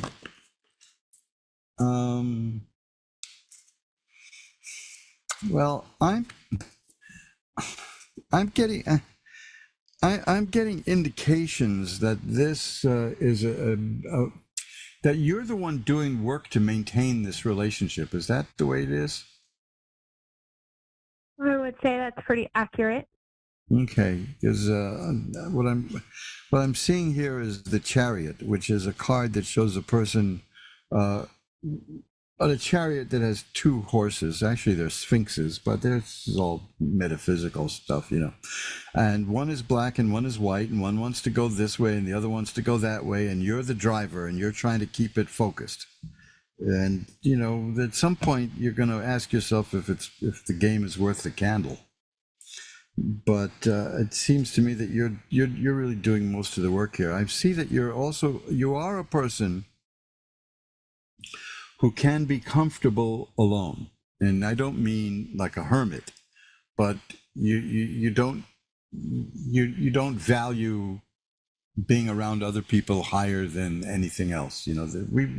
There are some people who are highly in need of being around other people, and other people who are pretty independent, and I'm seeing you on the independent side of things. But I have the Empress card here, which is a person who makes things grow and happen. So that goes hand in glove with work. You're the one who's kind of handling the relationship because you make things happen. You make things grow. Mm-hmm. You wanted to know if anything is developing in this relationship, correct? Yes. There's a card here that says yes. What that is, I don't know, but it is yes. It's the Eight of Rods, which means a situation is coming to a head. It shows a bunch of rods in flight that are about to land. So it says the situation is about to reach it's about to reach a critical point in a sense, but nothing terrible. But it's moving and it's growing. But there's a possibility. You see, I've got here the Six of Swords. This is all in keeping with who you are as the person who makes things happen. The Six of Swords shows a person getting from where she is to where she wants to be through her own power. Shows a person in a little boat, pushing that boat from rough waters to calm waters. So I'm seeing that you're weighing very heavily, moving along and time to go, but you're not quite ready to leave yet, but when you are, you will. That's what I see, because there's potential for happiness. There's a potential for marriage here. I've got the Hierophant, which always means that in these relationship readings. And there's the Ten of Cups is here. That's a very good card. That's great happiness and joy. And again, the Sun, which I've had for people here tonight, it's the healing and health and growth and happiness. So there's a lot of good stuff here. But the downside is that you're the one who's the driving force behind everything. And I think you're feeling that you don't want to keep doing that. Is that correct? Yeah, I feel like I'm giving a lot of energy and getting not very much energy back. Excellent way to put it. Yes, that's how I'm seeing it also. But I didn't have the skill to put it so plainly. But that's excellent. That's exactly what I'm seeing here. And you're only willing to put so much work into it, and then go. But yet, on the other hand, you notice that there's a lot of potential here. So you're not willing to just dump it all. You're not interested in disposable relationships. That's for sure. You're a nurturing person, and you make things happen. Right now, this is a card I've been getting lately. So it must be in the air, which is the Temperance card, which is about balance, restoring balance in life. There we are. That's the one, and it's very important. And that's the next step. You're feeling that it's not quite in. You're not feeling the balance in this relationship, and you want it more in tune with balance and what you want. So that's. And I see that you'll do something about it. Again, this is in line with the kind of person you are, which is the magician. That's a person who can take spiritual power and bring it down to work here on the earthly level. So I think you're a very, very good skill set for dealing with people and knowing what you want and getting what you want.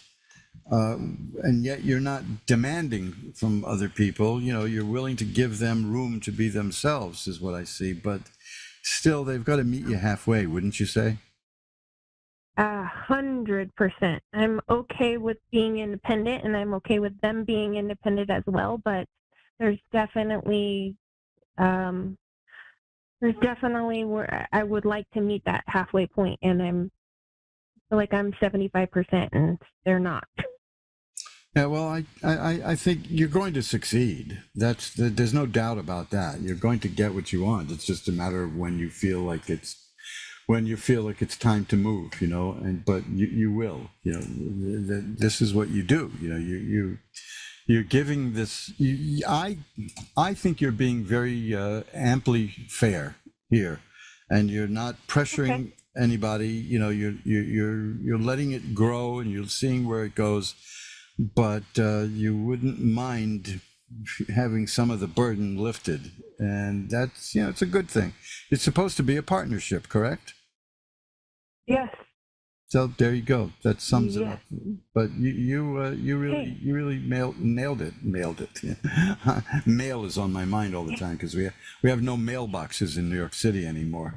So you want to mail anything, you got to go to the post office. That's a big drag. Right. But anyway, so there's my Freudian slip, right?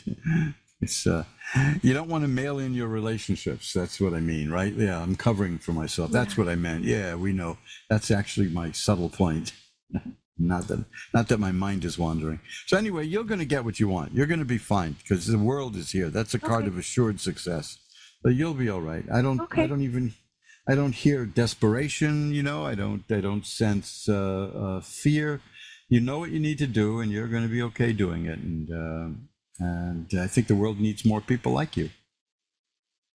Oh, that's so kind. Thank you. Wow, what a beautiful way to give me that message. I appreciate that. Yeah, my pleasure. Thanks for calling. It's been a delight speaking Thank you. to Have a great evening.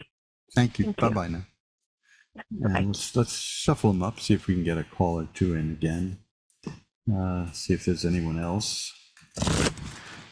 Because, relationships are a very odd thing, I want to tell you a funny story about a relationship because this was in my younger days, and I don't talk too much about these days, but I was in a romantic situation with a young lady, and we were a well-known little couple, and and I was making good money, and I decided to indulge her every whim, and she felt that she was about 20 pounds overweight. So I said, no problem. I sent her somewhere where she could lose the weight. She didn't like the fact that her teeth were a bit crooked. So I said, no problem. I'll get you braces, the kind that go behind the teeth, so nobody will see that you're wearing braces. This is the kind of sucker I was, right? But I like doing things for people, and she wanted green eyes. So this was in the 70s. So I took her to a place and had hard contacts made that were green, and then she had nice dark brown hair. She wanted to be blonde, so I sent her to the top colorist in New York, and this was in the mid 70s. That cost like $500, and she came out. No, people thought she was really blonde, And one day, she said she was going to be leaving me, and I said, "Well, why?" I thought I'm entitled to an answer. But she said, "You're not the person you were when we met." And I just started laughing. I said, "Look at you. You're thinner. You got blonde hair. You got green eyes. You got straight teeth. Jeepers creepers. Who are you? I don't even recognize you." So that's life. That's life throws those curves at us. It's kind of funny, and it was kind of. Looking back as an old man now, it's kind of amusing, actually, but to me anyway. You're not the man I married. No kidding. Look at you, lady. So anyway, married. That was the joke. We weren't really married, but we might as well have been. So that's that's my dallying in romance, which usually ended up with me on the floor. That's I ought to write a book, right?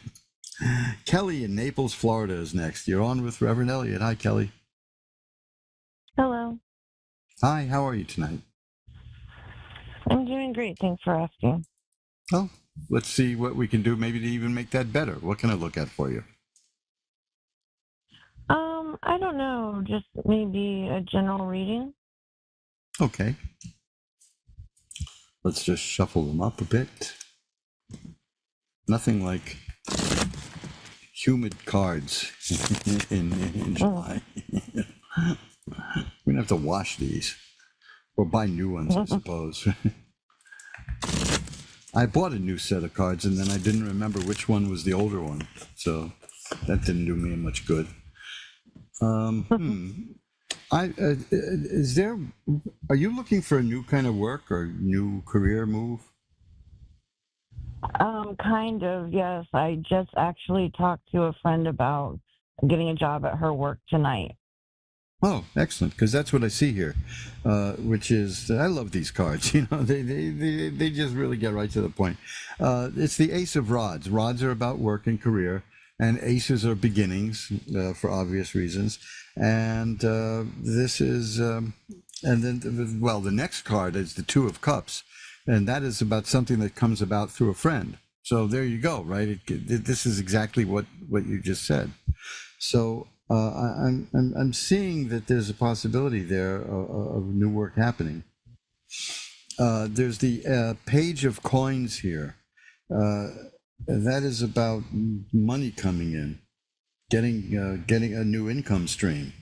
So it looks like it's going to be good for you. Here's the Wheel of Fortune. Things are going to be changing. The Wheel of Fortune is a funny card because I tell people I see changes coming in your life. And the first thing they feel is relief, and then they say, wait a minute, is it going to be good or bad? And of course, it's going to be good in your case because it's the World is the next card. I've learned over the years of reading not to tell anybody about the Wheel of Fortune until I know what the next card is already. And the World is a card of assured success, and it's just all good stuff. I'm seeing good things coming your way through the possibility of a new career move. Okay, that's the main thing I'm seeing right now. Thank you so much. So that's pretty good. That's amazing. Thank you. Yeah. Did you just speak today about this? Yeah, literally tonight, like 4 hours ago. Well, that's fascinating. That's amazing. I've been doing this since the 80s, and I don't ever take it for granted. These cards are something else. So is there anything else you want to look at, as long as we knock that out of the park right away? Maybe anything like in my love life, or... Yes, there you go. You know, now this again, there's the Ace of Cups. Cups are about emotions and love and romance, and the aces are beginnings. So absolutely, that means something new is coming. Now, did you just get out of a relationship recently? No, I have not. I've been single for a long time.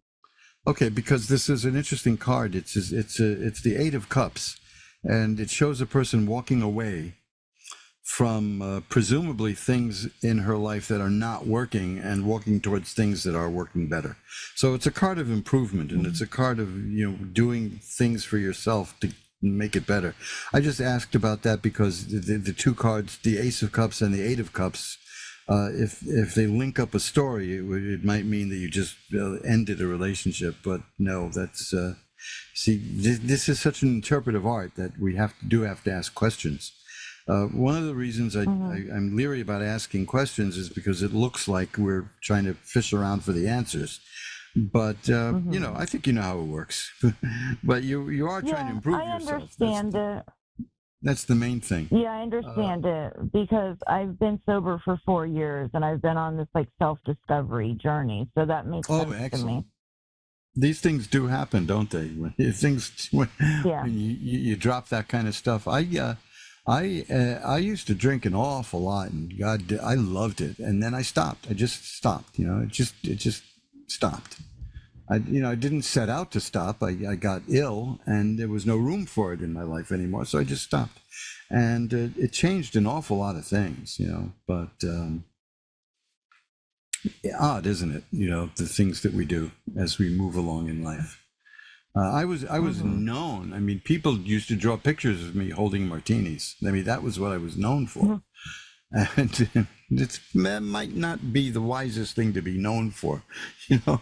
But I did. I mean, I knew a guy who was in the hospital because he had a problem with alcohol. And I suggested to him that the Jack Daniels T-shirt might not be the best thing to wear, that he was wearing to the hospital. Yeah, but we sometimes we don't realize that parts of our life are over. Well, congratulations, though. You know, I used to do jokes about that kind of stuff. I would say, I think I'm in the wrong AA meeting. I said I'm 6 months sober, and I heard champagne corks popping. But you know. But you know, it's we need to keep a sense of humor about these things, or we will crumble. You know. But congratulations! How's the discovery coming? You're finding a lot of things out, aren't you? Yeah, I am. I feel like the universe is always talking to me and giving me signs and stuff. I've become a lot more open to things. Yeah, that is actually a fact. I mean, this is. You know, these are the kind of people people say, well, that guy's just lucky. Well, no, that person's in tune with the system, you know, and you know what I mean. The answers are there. It's when we try to fight them that we run into problems, and we certainly don't want to do that, do we? No. So, I mean, congratulations, and yeah, if the time changes when that changes also, you know, the actual sense of time becomes different, and we learn new things. I mean, I didn't realize I had stopped consuming alcohol until I had long since stopped, and I realized, hey, wait a minute, I haven't done that in a while. You know? It was very funny, because it's not the kind of thing I set out to want to stop, but I stopped. You know, it just ended. It just that part of my life ended, and a new one is beginning. So there you go, and congratulations. being in tune with the universe, because I like to say at the end of the show, usually who we are is the universe's gift to us, and what we become is our gift back to the universe. And I think it's incumbent upon us to grow and change and become the best we can. And I don't mean like I'm number one and I'm going to win, you know. I'm talking about really being the best person that we can be, and these things happen, you know. Life happens despite our best efforts sometimes, and it can be very good. It can be really, really good. And if you look at my website at magic-works.com, there's a thing there that's labeled a miracle, which is about the time a pigeon saved my life. I told the story here on Ask One. I told it on Ask One Radio, and then I lifted that audio and I put it on my website.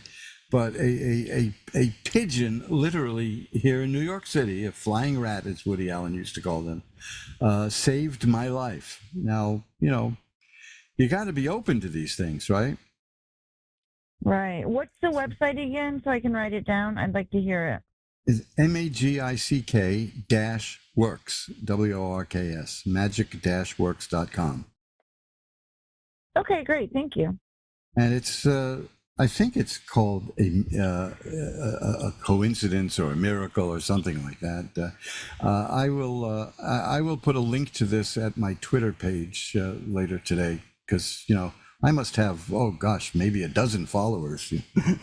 I maintain a very low profile. I'm not a social media fan. You know, I'd never liked social media, only because I mean, I know enough people to argue with. Why do I want to argue with strangers? Yeah, so I think that's the truth. Yeah. So there you go. Well, I've got to get out of here. I've only got a couple of minutes left, and I've enjoyed speaking to you. Thank you so much. I really enjoyed this.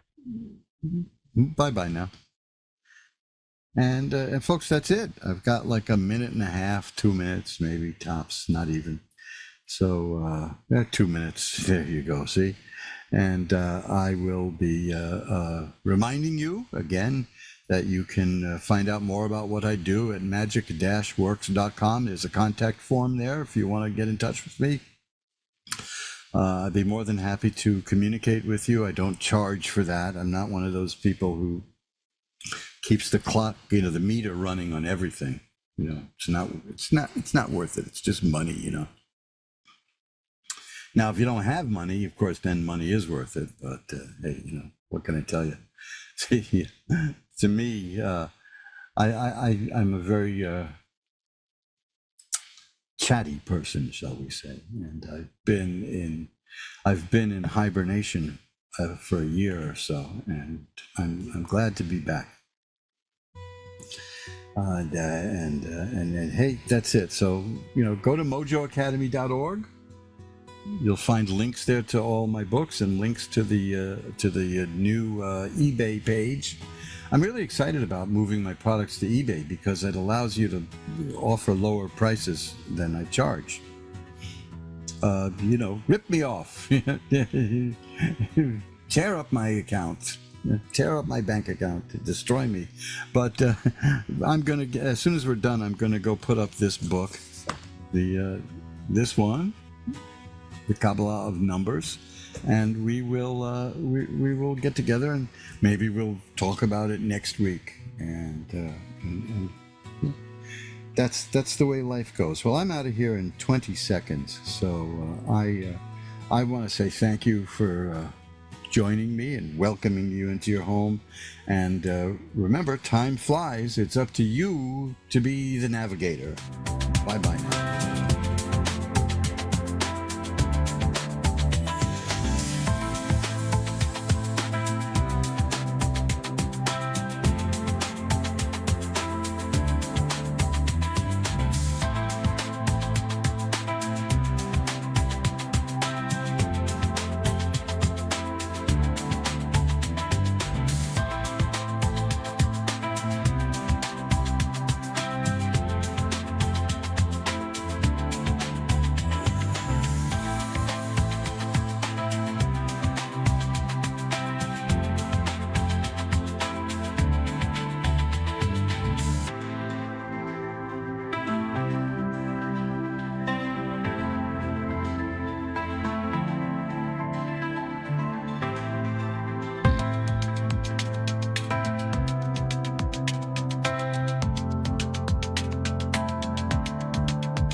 Psychic Radio, Earth's #1 psychic radio network, and watching Moonstruck TV, enlightening television. Welcome. Time for the Mini Medium with Stephanie Cowan. Live from tarotwithsteph.net. Connect direct. In North America, dial 888-454-2751. In London, 20-3519-2158. In Sydney, dial 02-8488-3147. Or online, contact us through our Facebook page, facebook.com/psychic radio. Or one of our websites, askoneradio.com or moonstruck.tv. This is the Mini Media on A1R, the Ask One Radio Network. All right. Hi, guys. Welcome.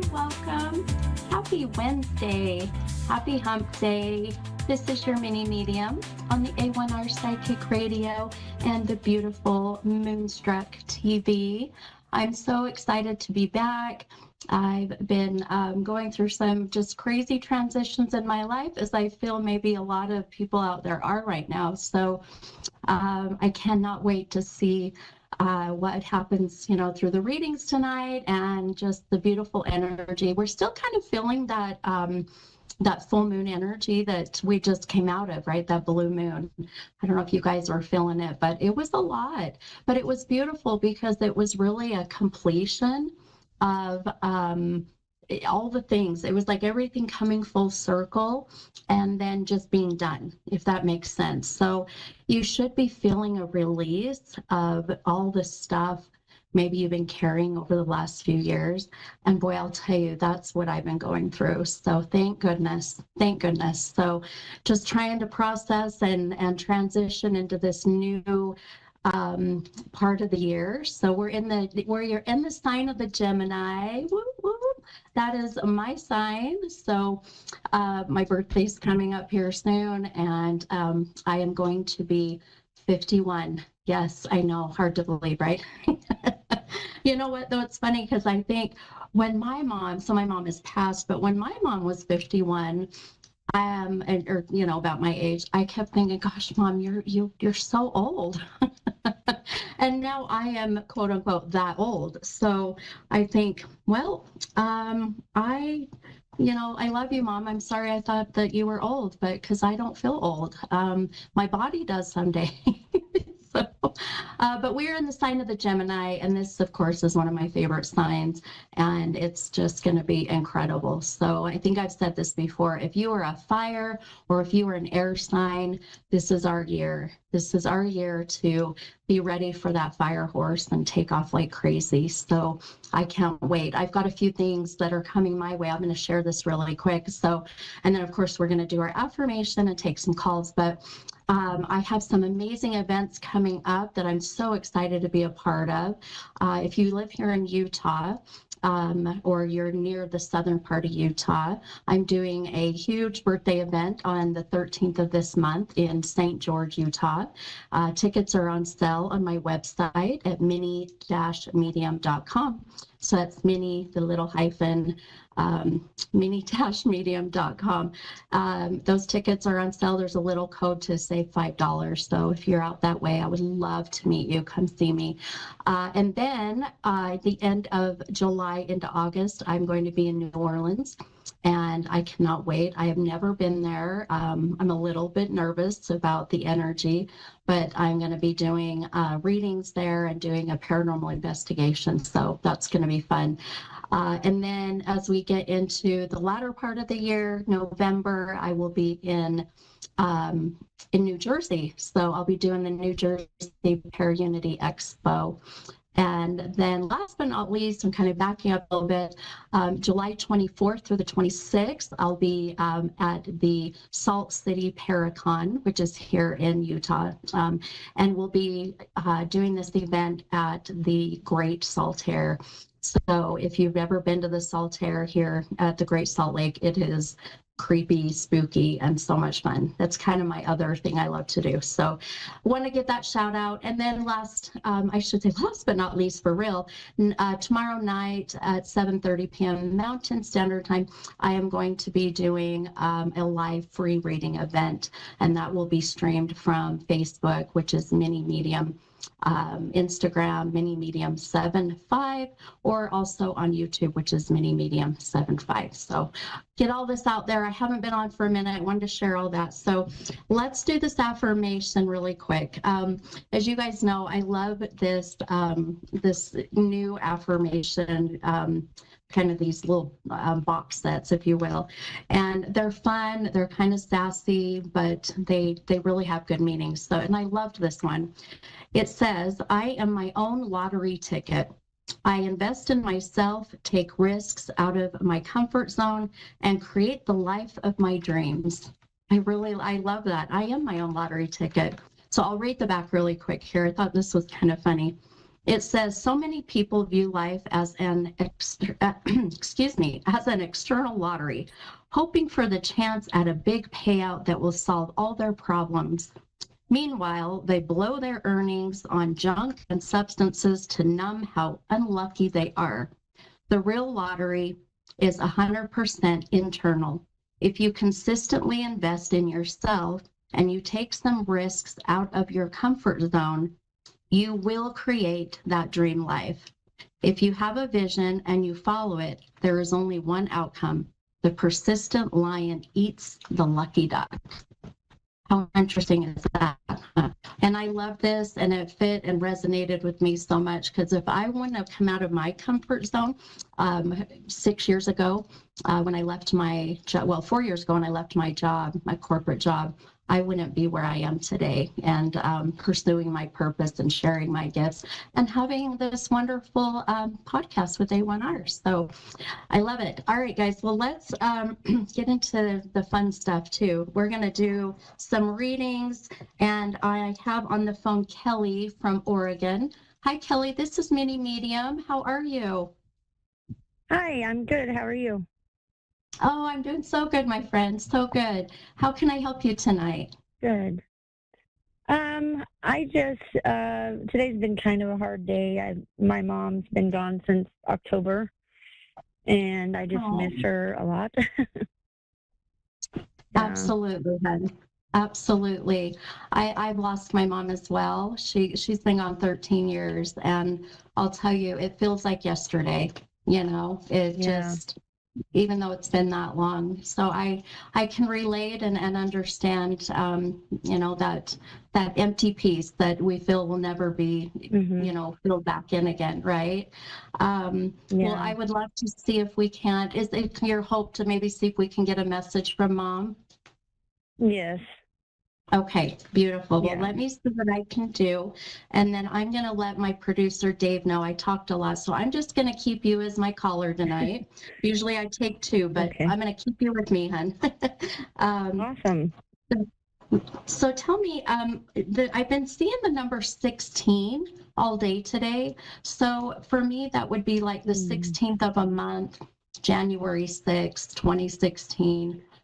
Does that number resonate with you? I'm trying to think. It might, but I can't think of anything right now. Okay, that's okay, hon. I know sometimes this can be a lot and overwhelming, and so just keep that in mind. Sometimes these numbers, you know, they come up and they'll, you know, later on you'll go, oh my gosh, you know, the 16th, my birthday's on the 16th, you know. I've had that happen many times. So, all right, and let's see what I can get, if we can get some message from Mom. And the timing is still beautiful because the veil is still very thin right now between us and the spirit world. So you picked a great time to connect, my friend. It's beautiful. Yeah. Okay, let's see here. I'm gonna scribble for a minute. So what I'm doing is a little bit of automated writing. I pulled a couple cards for you. I like to use the cards more as kind of a visual validation, to really kind of give you that visual of what my gifts are giving me. And one thing I keep getting right away, the month of August or the number 8 having a significant meaning. And there's also another connection with that, but I want to see if you resonate with that number in any way. We have a few few birthdays in August in our family. Like my mom had a grandson in August. My daughter was almost August by a couple hours, July 31st. I don't know, right? Yeah. Okay, I love that. I think you might be right on point with your daughter. And there's just, even though, you know, she was born just a few hours before August, but sometimes souls will bring this in to kind of trigger that memory. And there's such a very special connection with your daughter, which I know grandparents always have a special connection with all of their grandbabies, but this would be like the first granddaughter, the last of the granddaughters, you know. It was the first of my kids, and she was very, very, very close with Grandma. Okay, beautiful. Okay, perfect. And she's having a hard time right now with it all still, so. Oh, sure, because she just passed. Oh, you know what I just thought about, my friend? She passed in October, is that right? You said October? Yes. Yeah. Which would have been 8 months ago. So that very well can be the 8th that we're picking up on. Yeah. Do you see how weird these things kind of start to click? Yeah. Yeah, that does make sense. How can I ask how old your daughter is, hon? She is 24. She'll be 25 in July. Okay. Okay. Perfect. Okay. That's her birthday coming up here. Okay. Okay. For you. One thing I just keep feeling, if this is Mom, I'm just trying to work on trying to see if I can't bring her in, validate, you know, her presence. One thing that she has shown me is the sense of with my mom, and that's how souls will start to channel. They'll manipulate my memory, kind of my library of things. Now, my mom passed very unexpected, very young. She was only 64.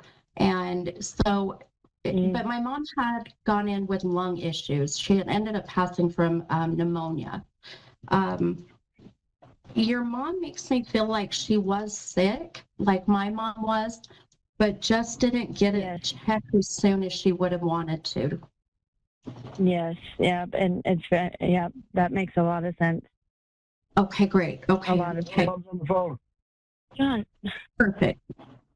Sorry, I got people in the background here. Oh, you're good. No, you're good. No, you're good, and no worries. How do you connect with the name M-A-R, like Marilyn, Marie, Marilyn? Oh my gosh, Mary was my mom's name. Is my mom's name, I should say. Your mom's here, babe. Your mom is here. Yeah. Yep. For me to hear her name come through that clearly, really is just her way of letting you know that she is very present, but also very much at peace. This is beautiful, beautiful. Okay. Good. That makes me happy because she didn't want to go, but no, you know, not at all. Be with us. Yeah. Oh, for sure. And you know, one thing that she's really making me feel is that you know, even at her time of passing, she is showing me that she had others around her. Were you there at the time of her passing? I was. I didn't know that it was that bad, and my brother was there, and then my nephew was there, her grandson. And when I came, it seemed like she had waited. Yeah, absolutely. Because it wasn't very long after. Yeah. Yep. Absolutely, hun. Yeah, and that's when I'm really glad I made it. Me too. And that's one thing I feel she's just validating that you came in just in that great time where she finally was able to let go. And you know, and souls will do that. You know, souls will hold on to the physical body until the people that they want to be there are there. You know, it's like when my dad passed away, I couldn't well, I was on my way there to visit with him. We knew his time was coming, but he ended up passing before I got to the center that he was at. He was in, my gosh, he had cancer, so my brain just forgot the name of it, but hospice. He was in hospice care. And I knew there was a reason why that I wasn't supposed to see him take that last breath.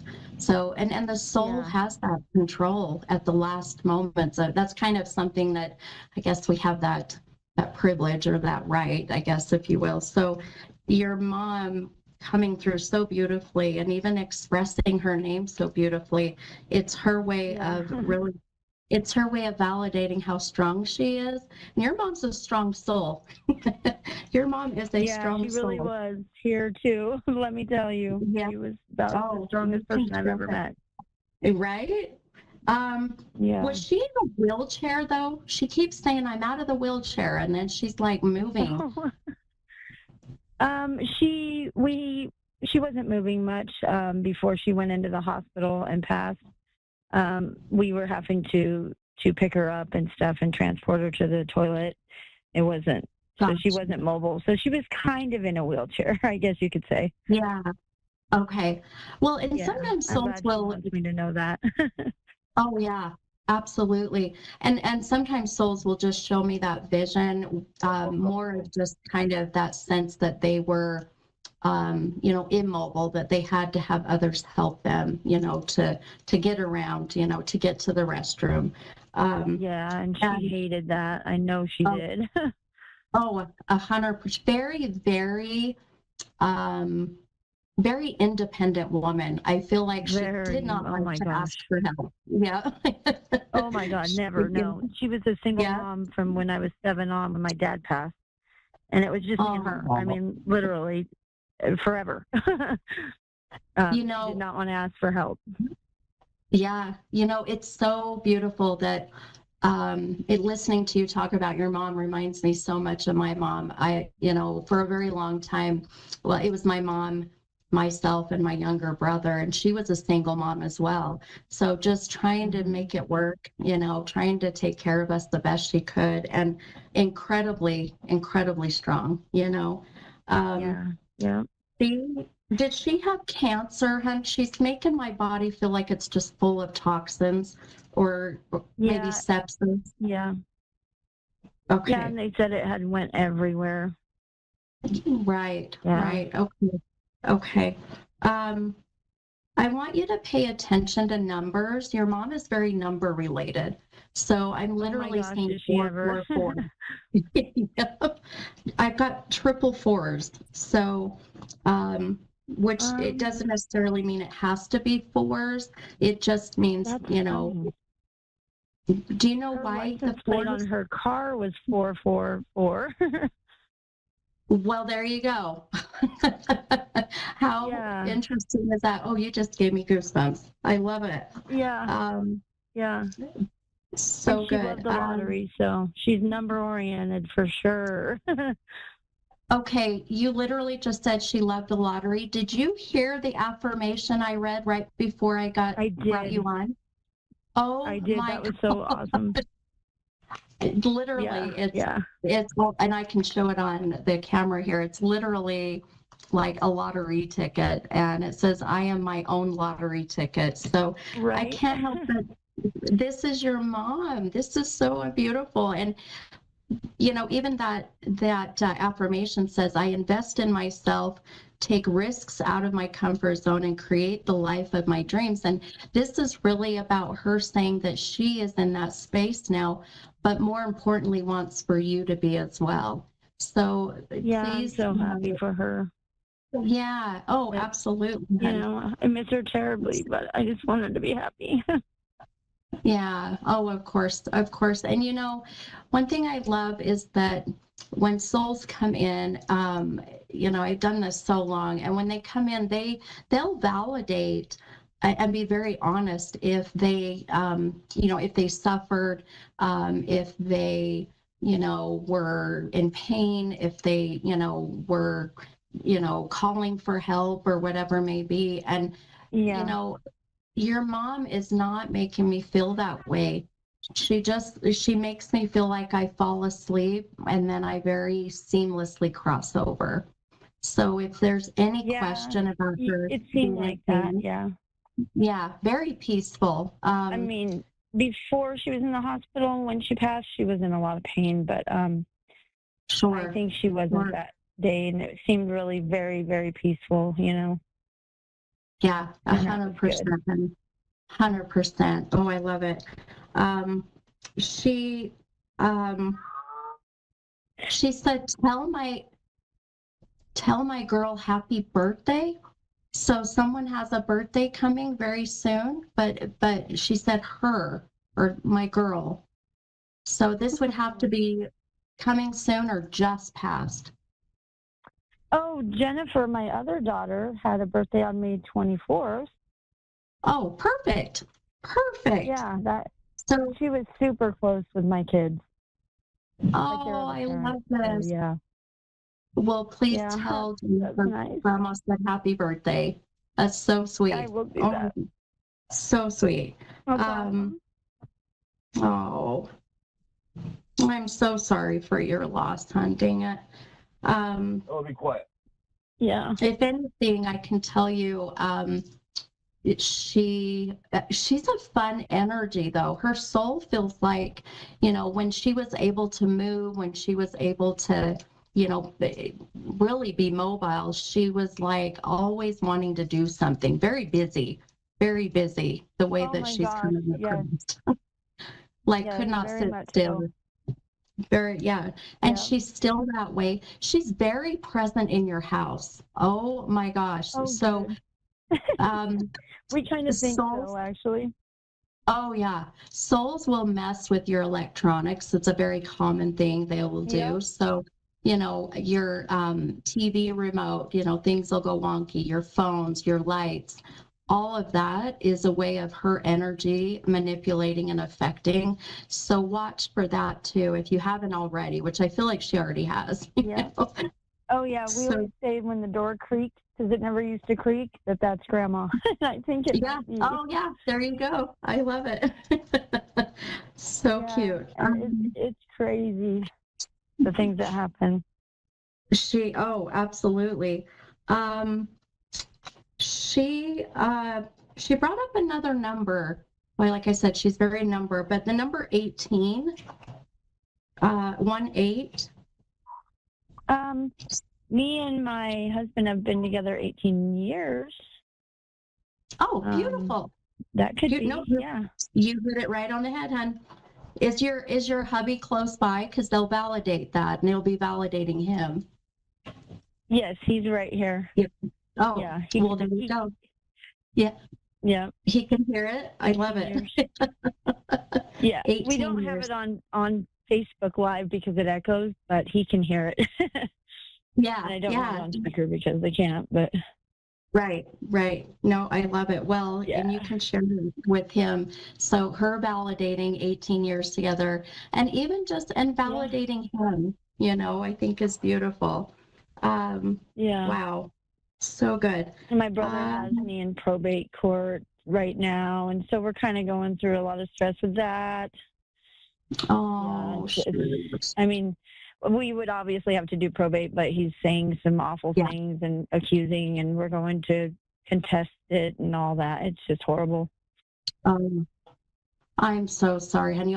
I'm going through that right now too. My brother passed away and he didn't have anybody. So myself and two other siblings have been assigned as, you know, the executors. And thank goodness, knock on wood, we're all three agreeing on everything. And it seems to be, you know, civil, you know, and we're all just, we're all just wanting to just kind of move on and get through this. So, if I can say anything about that, you know, your mom is a bit anxious about it in the sense of that, almost surprised that he has done this. So, you know, it's kind of came out of nowhere. Does that make sense? Yeah, it did. It did because he's contesting what she put in her will for me and saying that I made it up and all this stuff, and I didn't. And so that would really surprise her. I say that all the time. I'm sure Mom is just blown away by this. Yep, that's exactly what it is. That's exactly what she's showing me. Just shocked that this would even happen. And, you know, I always say, you know, hurt people hurt people. So it really is where I feel your brother is just, he's struggling with so much that, you know, he's deflecting. And so it's nothing against you personally, you know, nothing against you, hon. It's just the fact that he's grieving, unfortunately, in a way that is hurting others, you know. So, and Mom is absolutely not happy. Yeah. And Mom's frustrated with that. I can feel it. So, I know. I knew she would be. I didn't want her to be, but I knew she would be.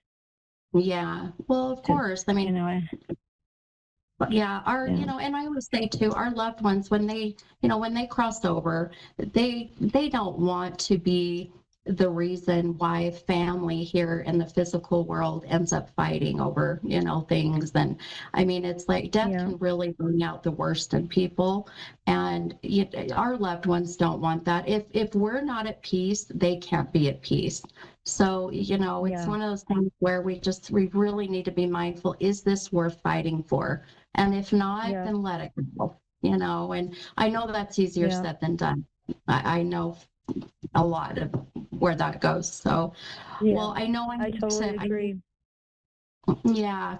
Well, I need to get wrapping up here, hon, but I'm so glad that you called, and I'm so happy that your mom was able to come forward. And I never know, because I can never control, you know, who comes through.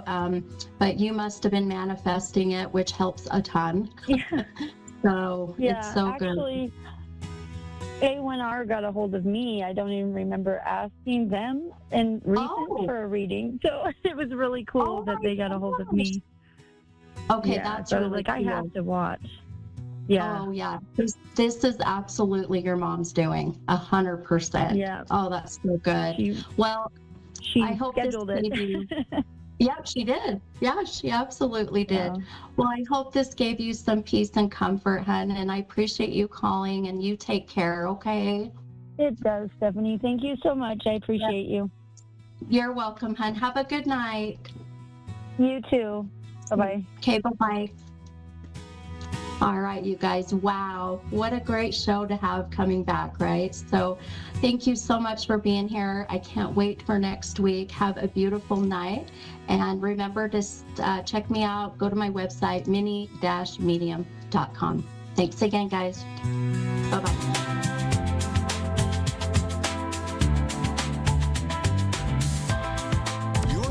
To A1R Psychic Radio, Earth's #1 psychic radio network, and watching Moonstruck TV, enlightening television.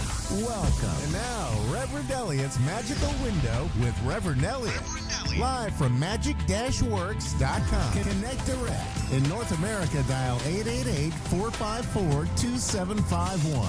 In London, 20-3519-2158. In Sydney, dial 02-8488-3147. Or online, contact us through our Facebook page, facebook.com/psychic radio. Or one of our websites, askoneradio.com or moonstruck.tv. This is Reverend Elliot's Magical Window on A1R, the Ask One Radio Network. Greetings, fellow seekers of truth, wisdom, and light. This is Reverend Elliot, your friendly neighborhood esoteric practitioner, coming to you live tonight from the city of New York, where we get together every Wednesday at 11 Eastern, 10 Central, 9 Mountain, and 8 Pacific to look through the magical window of the tarot.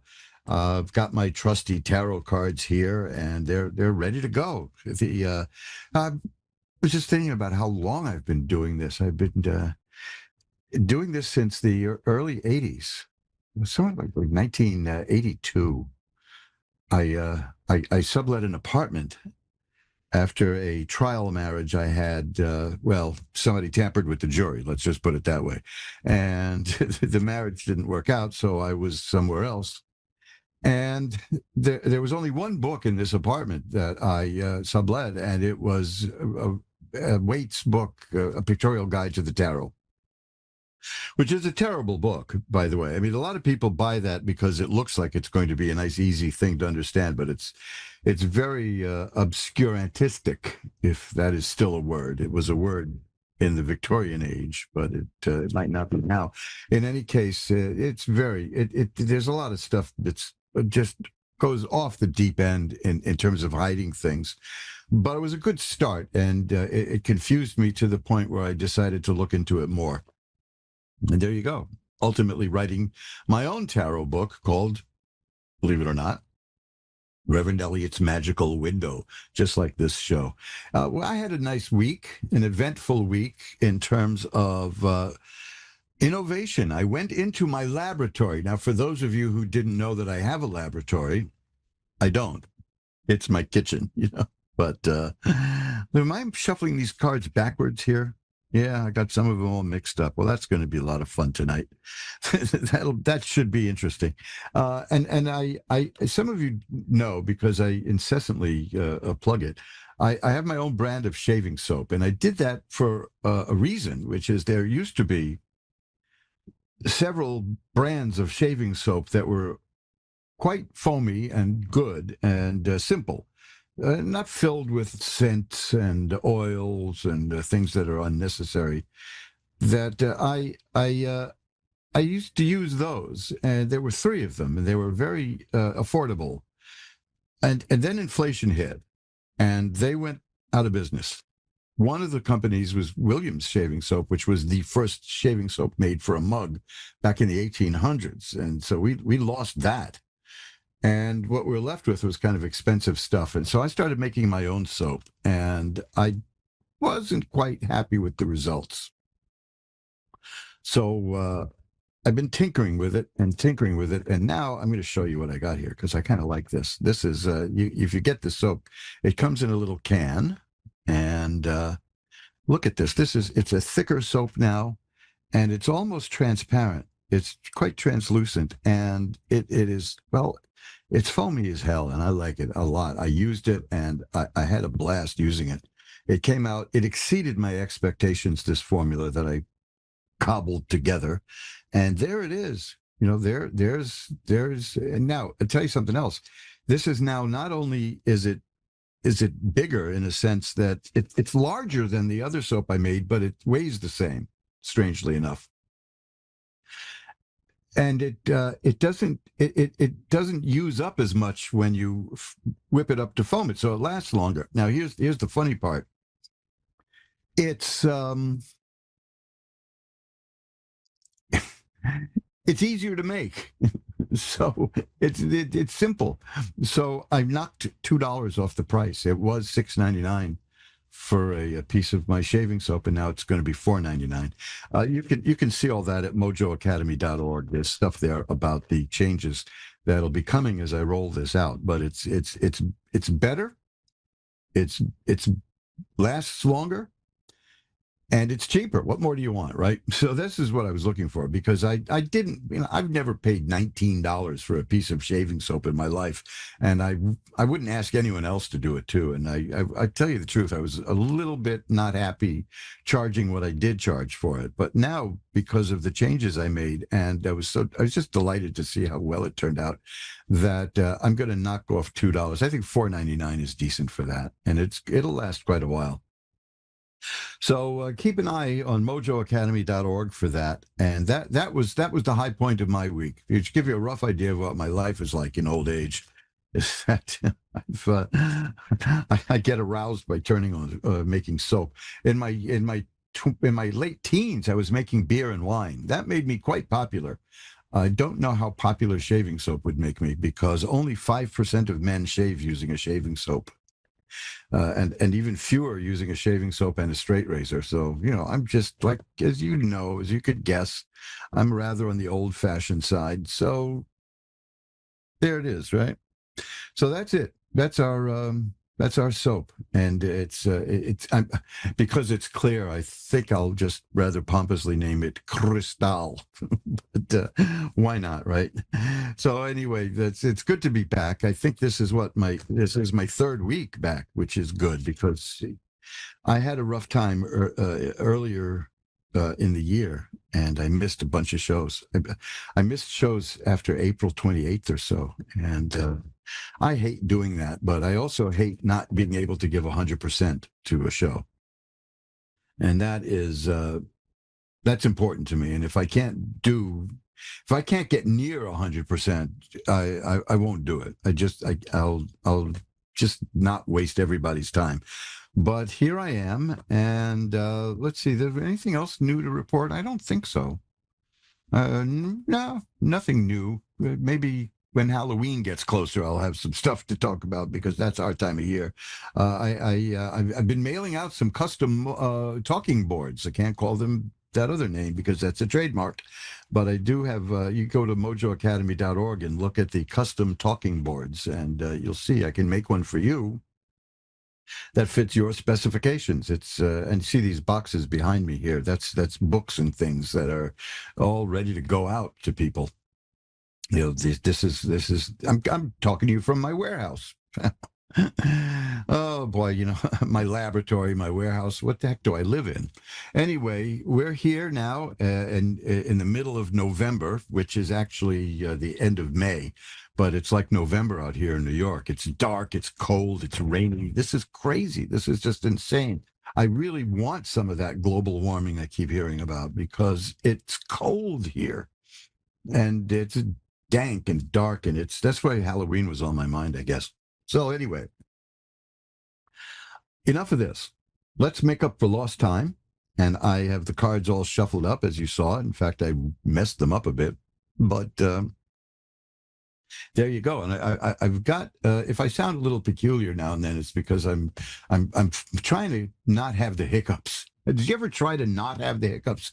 That's very funny. And how many illnesses or afflictions do we still apply the word "the" to? Like we don't hear about. He has the cold. We do hear the flu, the measles. There's another one I won't mention, but that's knocked out with penicillin. There's all kinds of bizarre stuff. But no, the lumbago. Does anyone get that anymore? I sure do, but I don't know. I don't call it the lumbago. I call it ouch and start yelling and screaming.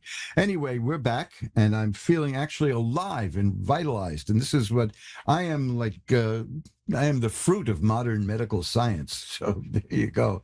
At any given moment, I'm like a couple of weeks away from being dead, but they can move that goalpost by constantly treating me. Think about that. That's something fascinating. And I've met a lot of interesting people. I've met a lot of annoying people. I've met a lot of unhappy people.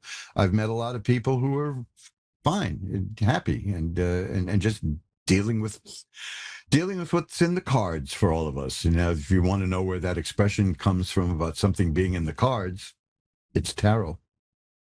So let's ring a bell 3 times now so that we can declare sacred space and get to the first caller. How's that?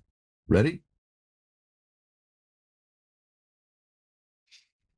And let's go to Ashley in Layton, Utah. Hi, Ashley. You're on with Reverend Elliot.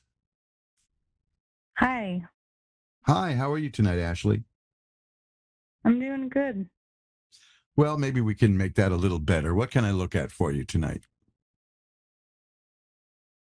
Just guidance, future.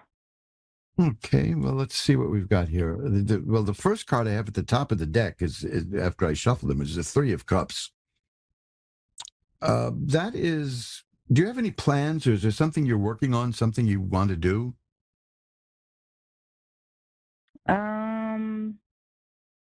Just trying to love myself.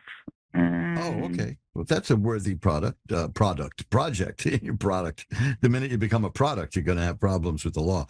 But no, the reason I mention that is because the cups are about emotions and feeling and love and self.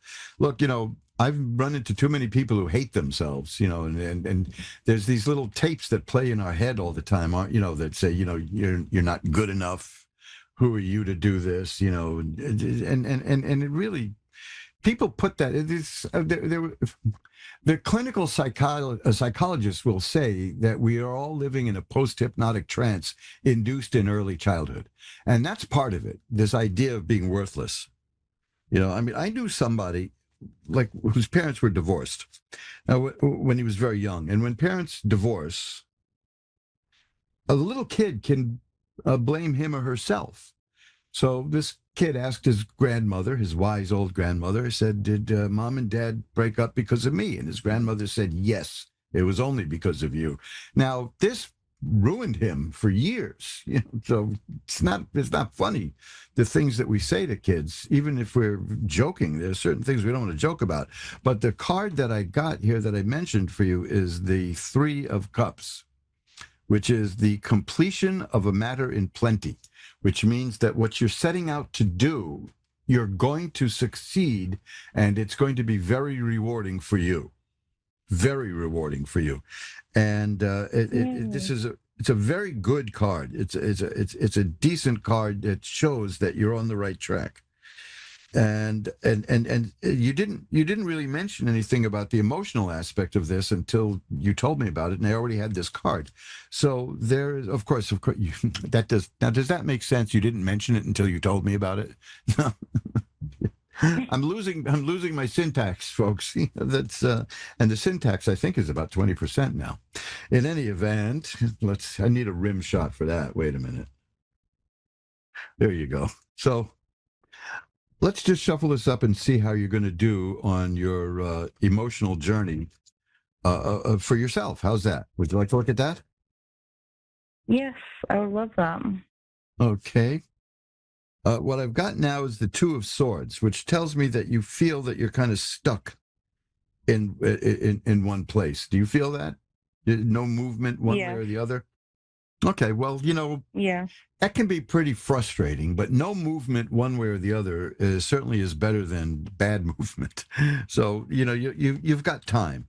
That's followed by the Ten of Coins, and that's an interesting card about happiness and joy and tradition and family and ancestors and seeing yourself as part of the whole line that you've descended from. And all these people are on your side, the ancestors. So this is a very good sign here. The next card I have for you is the Temperance card, which is about balance. If you feel that your life is out of balance, this card represents the return of balance in your life.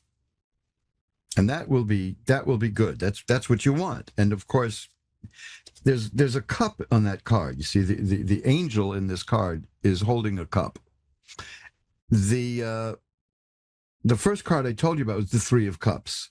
And now the next card I have is the Ace of Cups, which tells me that it's the beginning of good stuff for you emotionally. Usually in tarot, we assign that to like romance, but that's only because so many people ask about romance. Yeah. But overall, it's about emotion. It's about emotions. Now, you're the thing is this. There's the Eight of Cups again. Cup. Wow, you see, emotion is very important to you. Am I correct? Yes, very. Feelings. I know that they like to say that women have feelings and men have rational thoughts, but life is certainly not that simple. And there are some of us of any sex who are emotion based, and there's others who are simply rational based, and it could happen to anybody. But I'm getting here because this is the Eight of Cups, and I have 1, 2, 3. That's 3 cards I got for you in the suit of cups, plus 1 card that has a cup on it. So to me, I'm seeing that it's telling me that emotions and your emotional existence is very important to you. And you're working to nurture that. And that's the thing you mentioned, that you're a journey of self-discovery, would you say it is, or self-improvement? Because this is the card. Yes, definitely. That's the card right here. It's the Eight of Cups. That shows a person leaving what isn't working for her in life and going to the things that are working. Well, that's very upbeat. That's a very good thing to do. Breaking bad habits. And oh, well, look at this. See, I got that same card again. The one I started with, I have again. The Three of Cups. And I shuffled the cards in the middle there. So that's kind of a message then for that to show up one more time. So yeah, and again, it's 1, 2, 3, 4 cards here reflecting the nature of cups. Now let's see if I pull one more. Let's see. No, well, this is the Eight of Swords. I'll put that with the Two of Swords because they're essentially the same in this regard. Is that you're feeling stuck? You're not feeling any movement. But the Three of Swords, as I said, the traditional language of that card is the completion of a matter in plenty. So it looks to me that you are going to have some action and movement in your life towards the goal that you want, and you're going to do very well with it. In fact, there's the card that I was hoping to get is the Sun, which is a card of healing and health and happiness and growth.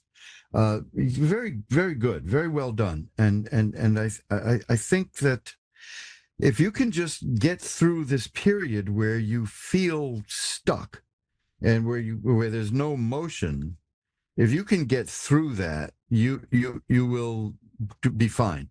Okay, just don't let it get you down. Okay. I mean, obviously, it's going to get you a bit down. I mean, there's nothing.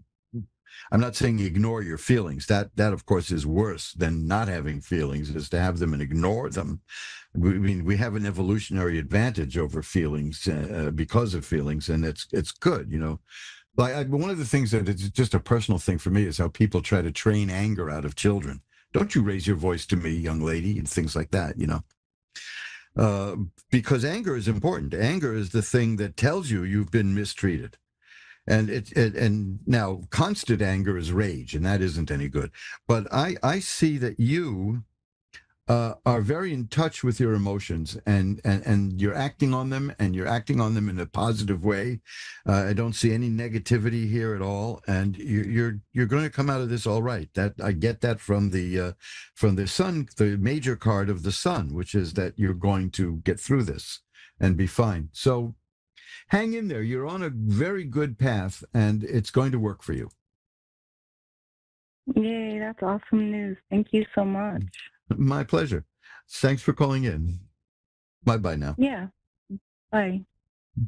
And let's shuffle these up again. Let's see if I can shuffle them without ruining this the whole thing here. But that's a thing about feelings that, you know, I've written extensively about this in Reverend Elliot Explains It All. I'm just mentioning that, not quite as a plug light, a plugette. Yeah. But, you know, the fear is a big one, because that I've written about extensively, not just in Reverend Elliot Explains It All, but in two forewords to a book that's 106 years old called Unmasking Fear, which is, you know, these are all books at mojoacademy.org. I urge you to take a look there, just to see if anything piques your interest, because there's a book there that'll change your mind, maybe that too, but it'll change your life. I'm not interested in changing people's minds. That's why I don't argue with people. I mean, I have no dog in that hunt. You know, it means nothing to me. I have no qualms about dealing with people whose opinions differ from mine, but what I'm concerned about are people who hurt themselves with the way they think, and that's not natural, and you're definitely not doing it out of choice. You're doing it because it was implanted in you, and fear is, again, that's the emotion that tells us that we're in danger. But constant fear is terror, and that can kill you. They found, I wrote about this during the pandemic, science has long known that when you're in a state of fear, your immune system shuts down. You will get sick, because that blood and that energy is needed to go to your legs and your head, your legs and your arms and your head. The head so you can see the situation clearly, your arms so that you can fight, and your legs so that you can run like hell and get out of there if you're really in danger. You know, that's it. So this is one of the things I like about tarot, is that it covers the emotional gamut, and it shows people and validates their emotions, because so many people have said to me over the years, is this silly? But and then they'll tell me how they feel, you know. And no, it's not silly.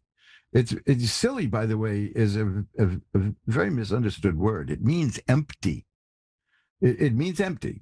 one of the few places where you'll hear it used correctly and nobody notices it is in the movie North by Northwest, when the woman is holding a gun on Cary Grant, and he suddenly realizes that there's no bullets in it, and he refers to it as that silly gun.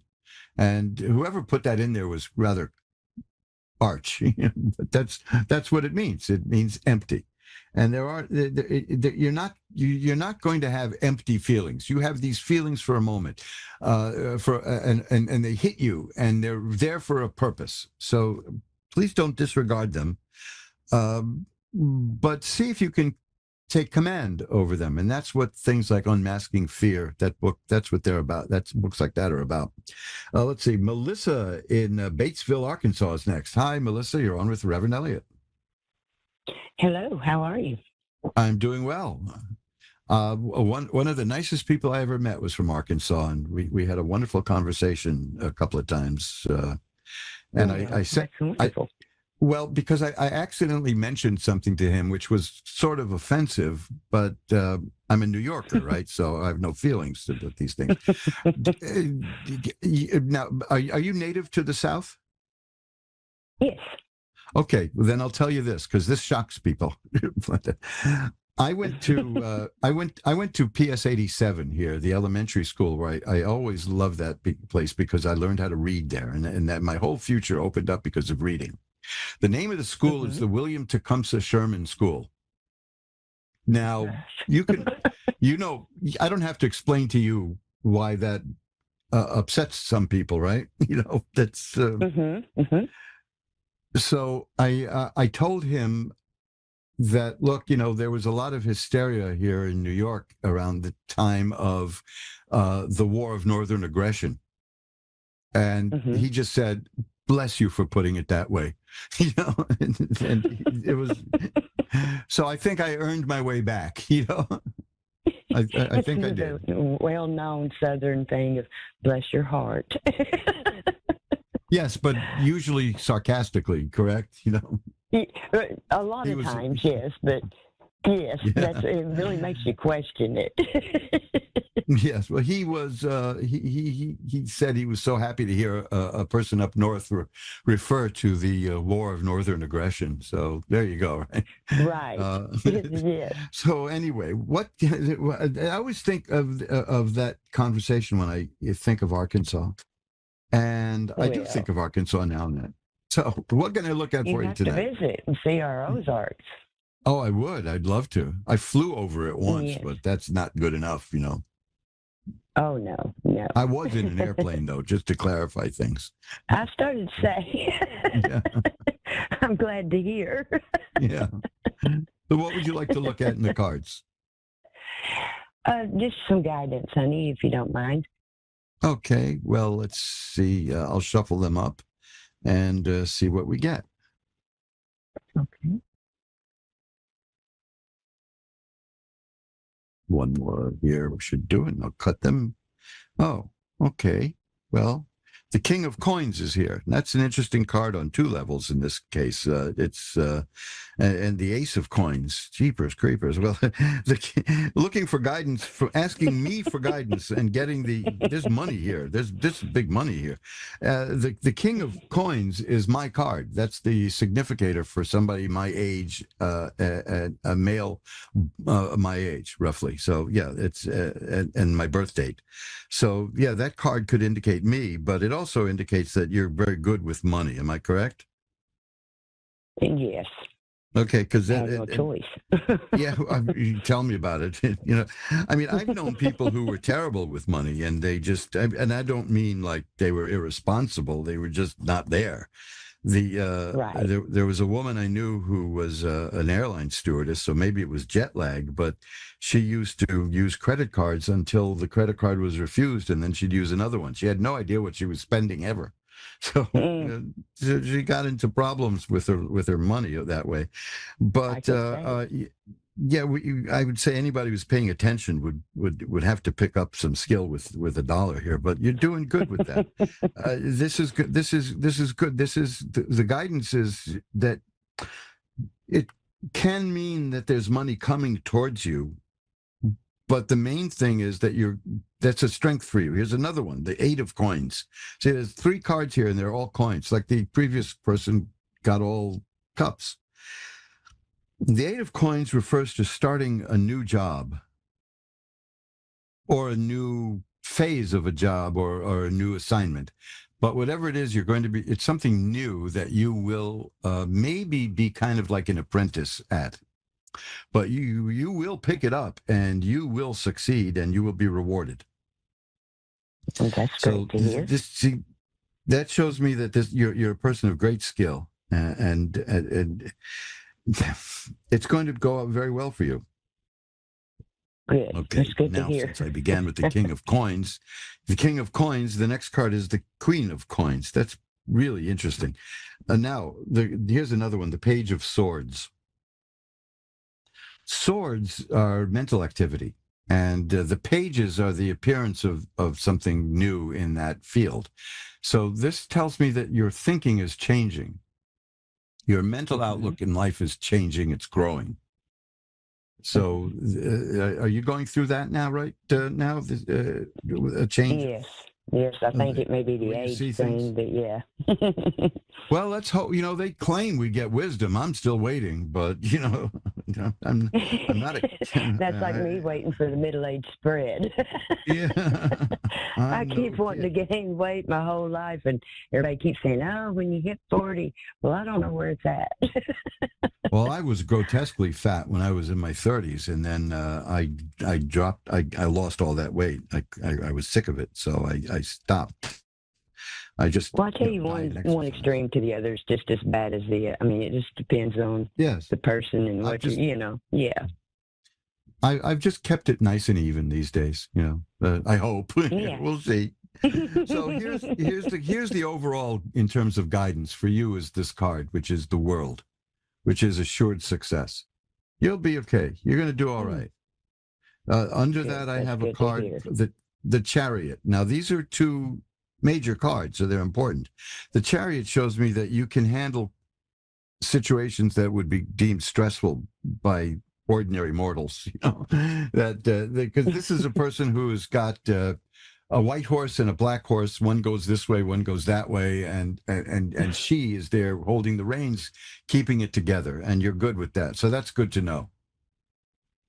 That sounds about right. I'm glad to hear I'm doing a good job.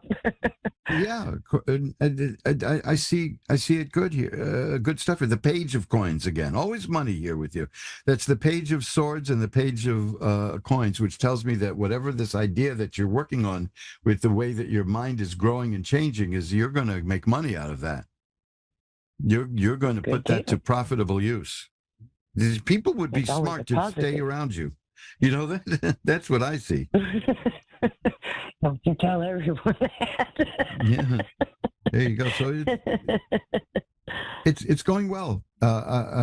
There's one other thing. It's the Ace of Rods.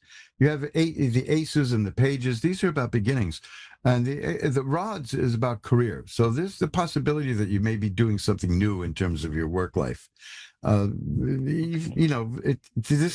fits in with the 8 of Coins that I mentioned. It's about starting something new, but you're headed for some changes because of the way your mind is growing and changing. So I think it's all positive, not a negative thing in the bunch here.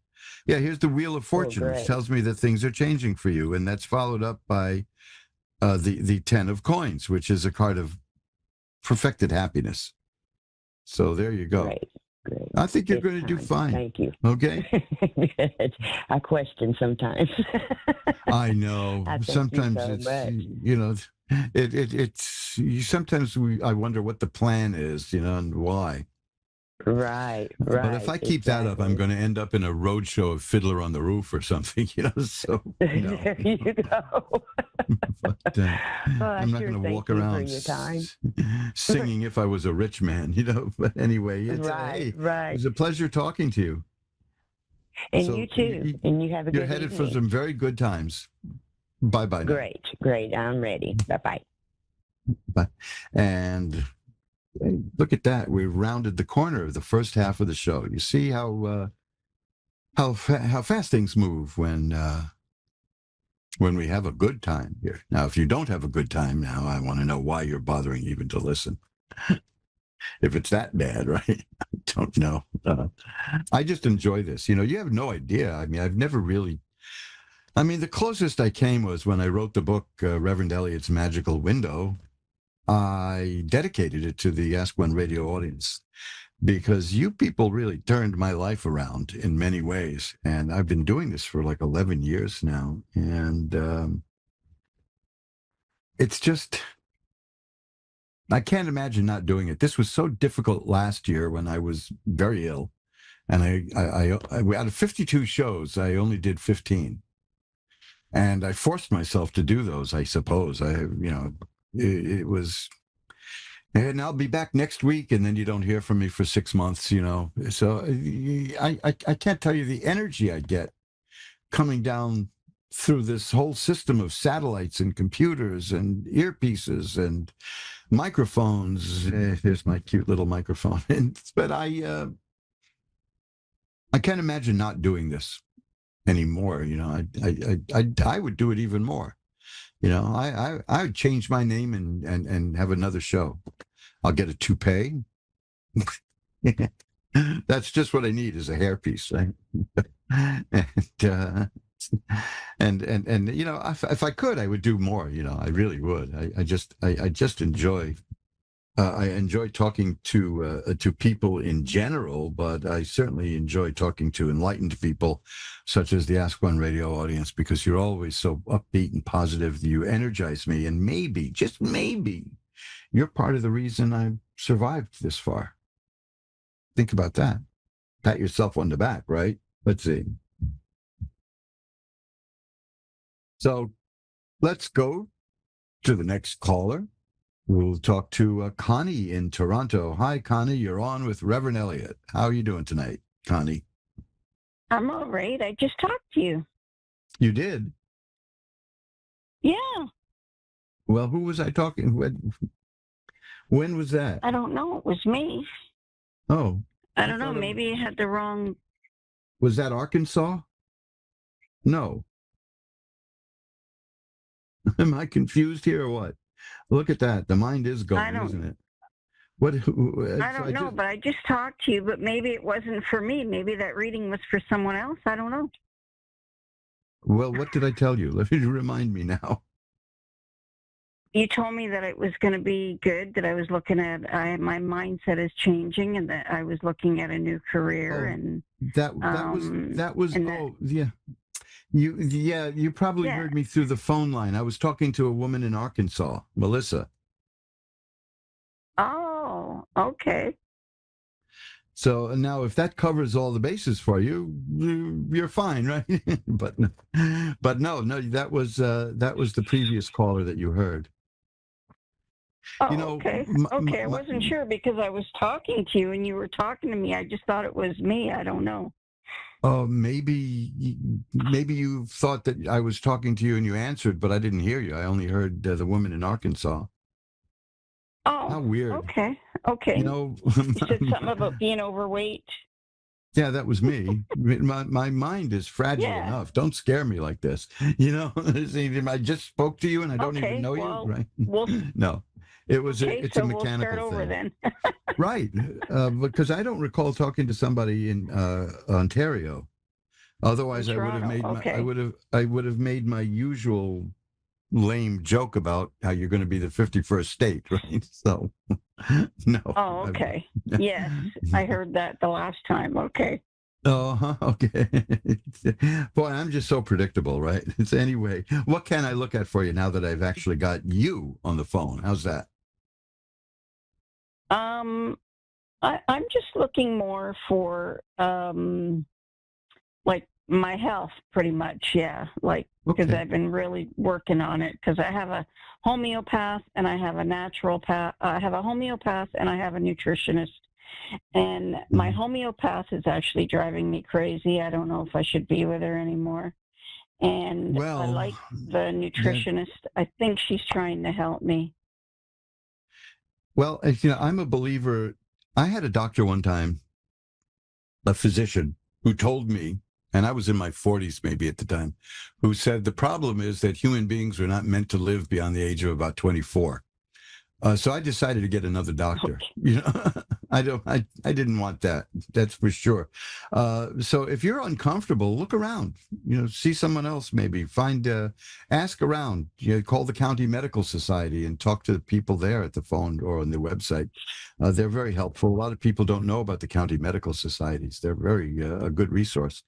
But you're talking to somebody who's shoulder deep in doctors. I mean, I'm a medical, what's the word? I mean, I'm financing the lifestyle of several doctors at the moment. So, but in exchange, they're keeping me alive. So unless they're lying to me, see, there's only one way I can find out, which is to stop seeing them and drop dead.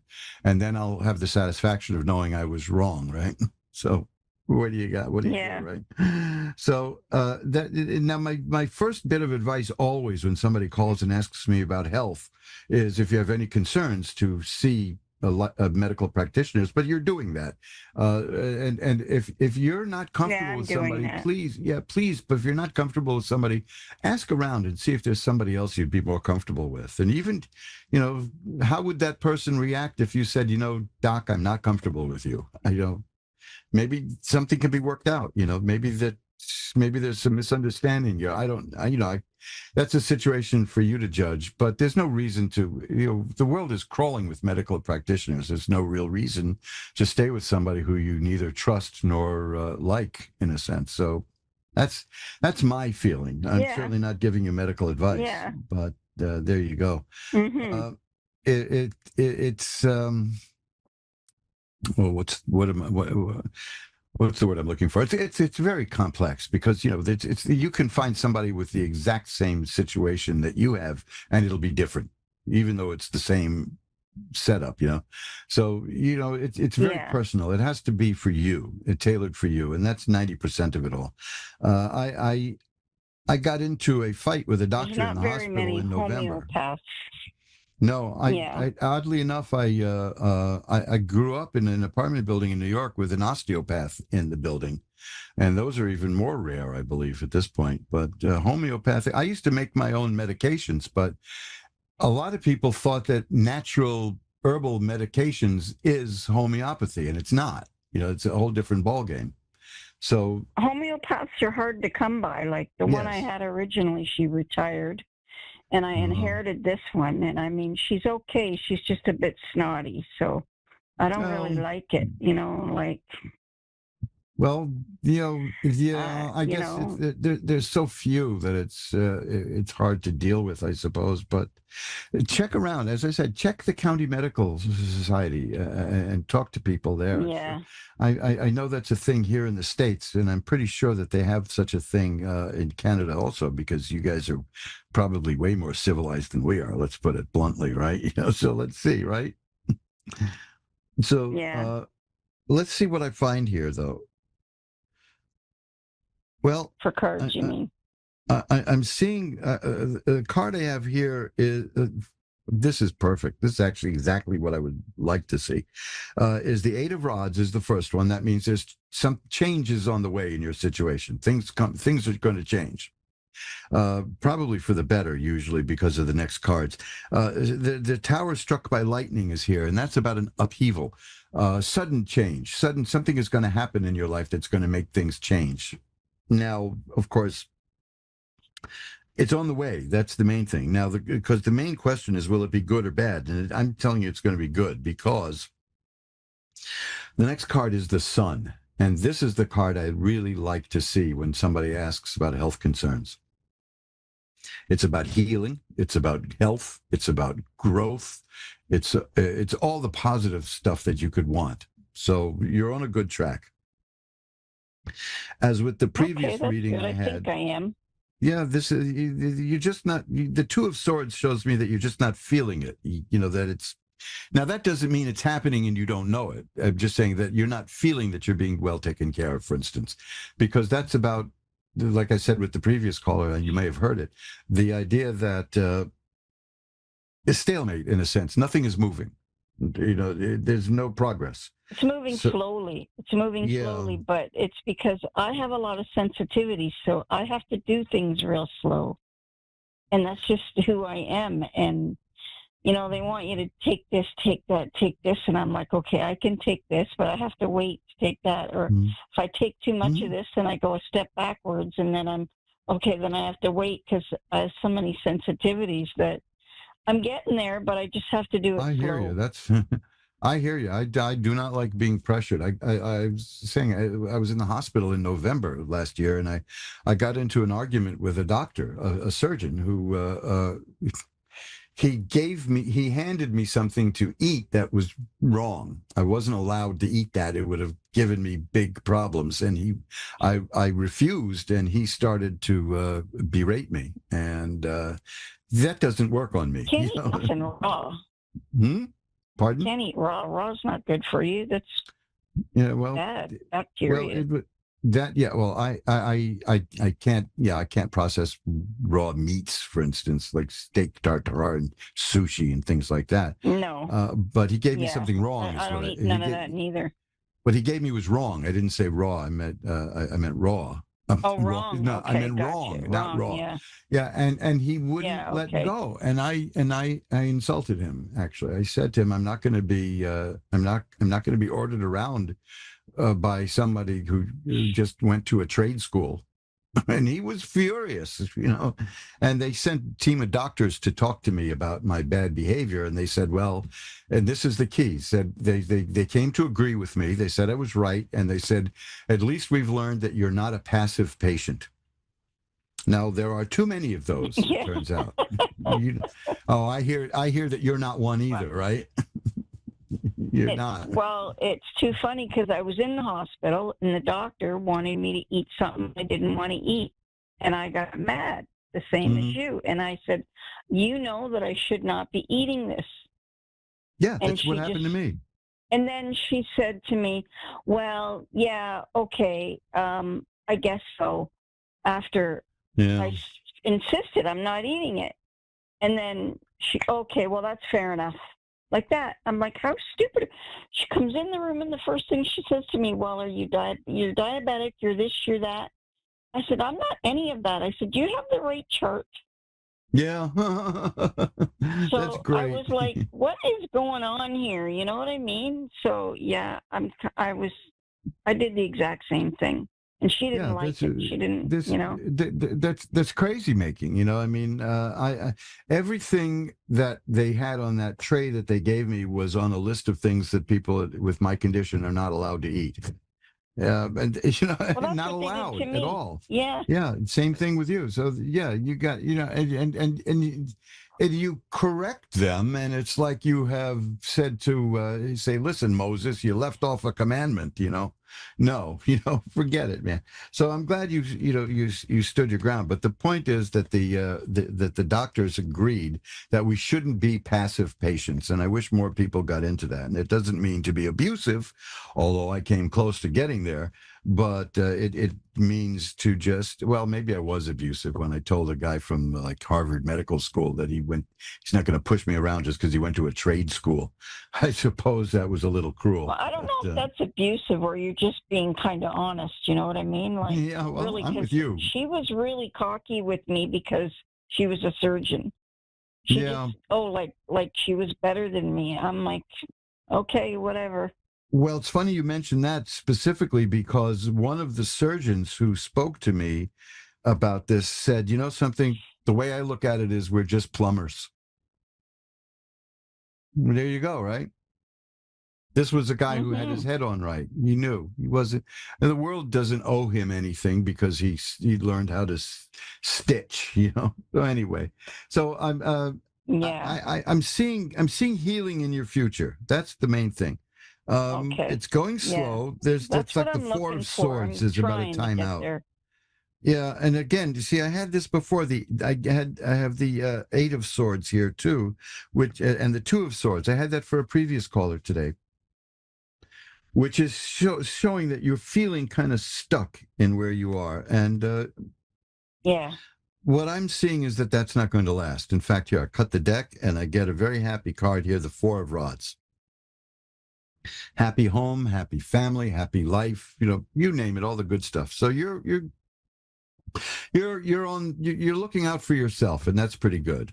So Yeah, I never used to. I am now. that's more than half. Well, they beat it into us, don't they? They make us assertive, So there you go. Well, it was always like the family, take care of the family, take care of everybody. And then I got sick because I didn't take care of myself. So now I'm like, you know what? If I don't cook today, well, sorry, cook your own. Yeah, that's life, right? Look, it's been great talking to you, and I will light a white candle to send positive energy your way. How's that? Oh, thank you very much.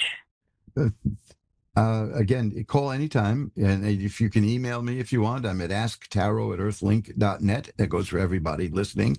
Ask Tarot, ASKTAROT at earthlink.net. Show you how long I've been on the internet. I have an Earthlink address, and I will be happy to chat with you. And of course, I charge about $4,000 a minute for that, right? No charge. I just like I like the audience here, and I do things. I'd like, for instance, I offer a free mini tarot reading to Ask One Radio listeners. So send me an email and ask for the free mini tarot reading, and you'll all get it. So the best of luck to you. Okay. Okay. Thank you very much. Okay. My pleasure. Bye-bye. Phyllis in Colgate, Maryland is next. Hi, Phyllis. You're on with Reverend Elliot. Yes. How are you? I'm doing well. How are you tonight? I'm great. Beautiful. What can I look at for you? I have a daughter that's, we haven't been talking for years, and I invited her over for Easter dinner, and she came, and she celebrated my birthday with me, and I haven't heard from her since. I'm wondering what her problem is. Oh, boy. Well, let's see if I can find anything here. We only have a few minutes left. This sounds like it's a biggie. So let's see what we can get here.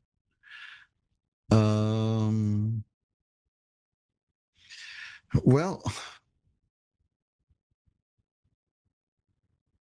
I'm getting cards here of conflict and strife and inner confusion and strength. I see she's a strong person, but there seems to be battles in her life going on. That's what I'm getting here. And again, this is the third time I've had this card today for some reason. It's a card of the Eight of Swords. It's a person, she feels tied up and restricted and bound by things. And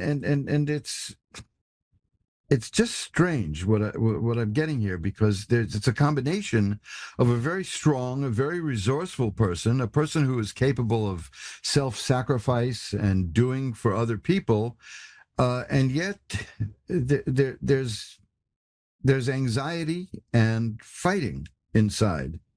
Do you sense that with her? I sense something with her. Something's not right with her. Well, I would. I mean, I don't know who you could talk to about that, but aside from her, but she doesn't want to talk to you, which is kind of odd, and I'm not probably the really ideal person to talk to about this, because I fired my parents years and years and years ago. It was, they were very dangerous to me, and I had to do that, not with any ill feeling, but just to save myself. Okay. I can leave you with this, though, is the Wheel of Fortune, which tells me that this is a situation that could change, because there's also the Ten of Swords here. And that means that the worst is over. That's that's telling me that there's hope that this could improve. Okay. You sound like you know that you're doing whatever you can. So don't beat yourself up over that. I'm not, because I'm ready to say, if she doesn't want to talk to me and come around, then she can stay where she's at. You can only go so far. Yeah. Unfortunately, that's the way it has to be sometimes, and it's family can only take you so far in a sense. But if you give it the old try and it doesn't work, it doesn't sound to me like you're blaming yourself, which is you know what I mean. That's good. You're aware of the situation, and you know that there are certain limits beyond which you personally don't want to be pushed. And there's nothing wrong with boundaries, right? I mean, we always Right. hear about people setting up boundaries for their children, but it's a two-way street, you know. I mean, Right. I've always told people that in my own belief is that being related is not a license to abuse people. And if you're Right. feeling, you know, everybody has a down period. Everybody has time when things aren't going well.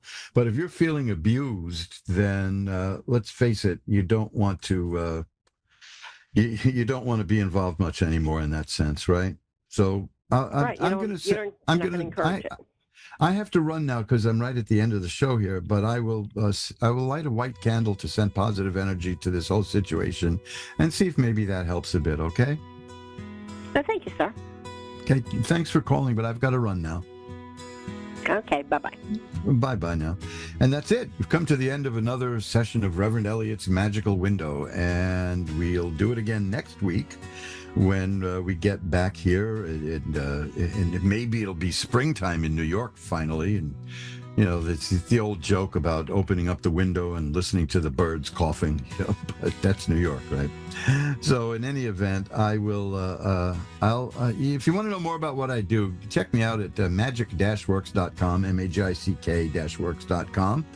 And there's loads of pages there with lots of fun. There's over 100 pages of things. There's movies there. There's free books there. There's all kinds of stuff. And if you want that free mini tarot reading, drop me a line at asktarot@earthlink.net, and I'll be happy to do that for you. And you go to mojoacademy.org. As I said, there is a book there that will change your life. And I really hope you understand that I'm implying for the better. You know, not gonna ruin your life. So I will be back again next Wednesday at 11 Eastern, 10 Central, 9 Mountain, and 8 Pacific, to look through the magical window of the tarot with you kind, nice people. So bye-bye now.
to A1R Psychic Radio, Earth's #1 psychic radio network, and watching Moonstruck TV, enlightening television.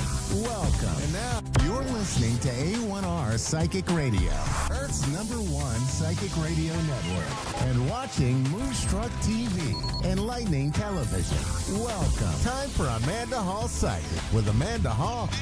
Live from AmandaHallPsychic.com.au. Connect direct. In North America, dial 888-454-2751. In London, 20-3519-2158. In Sydney, dial 02-8488-3147. Or online, contact us through our Facebook page, facebook.com/Psychic Radio. Or one of our websites, AskOneRadio.com or Moonstruck.tv. This is Amanda Hall Psych on A1R, the Ask One Radio Network.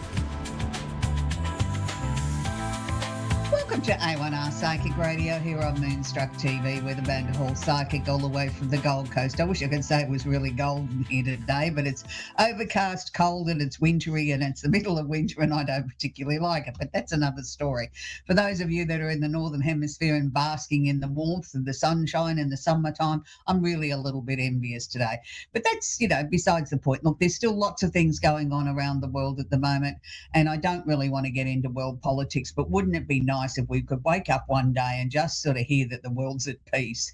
That'd be an amazing journey and an amazing story. Maybe we mightn't have too long to wait for that. I don't know, but we can always keep our fingers crossed and our prayers heading that way to hopefully bringing some world peace. Anyway, the Simply Tarot card of the week this week has got nothing to do with world peace. It's the Seven of Cups. Now, this is a rather ambiguous card. A lot of people look at this card and say, what does this really mean?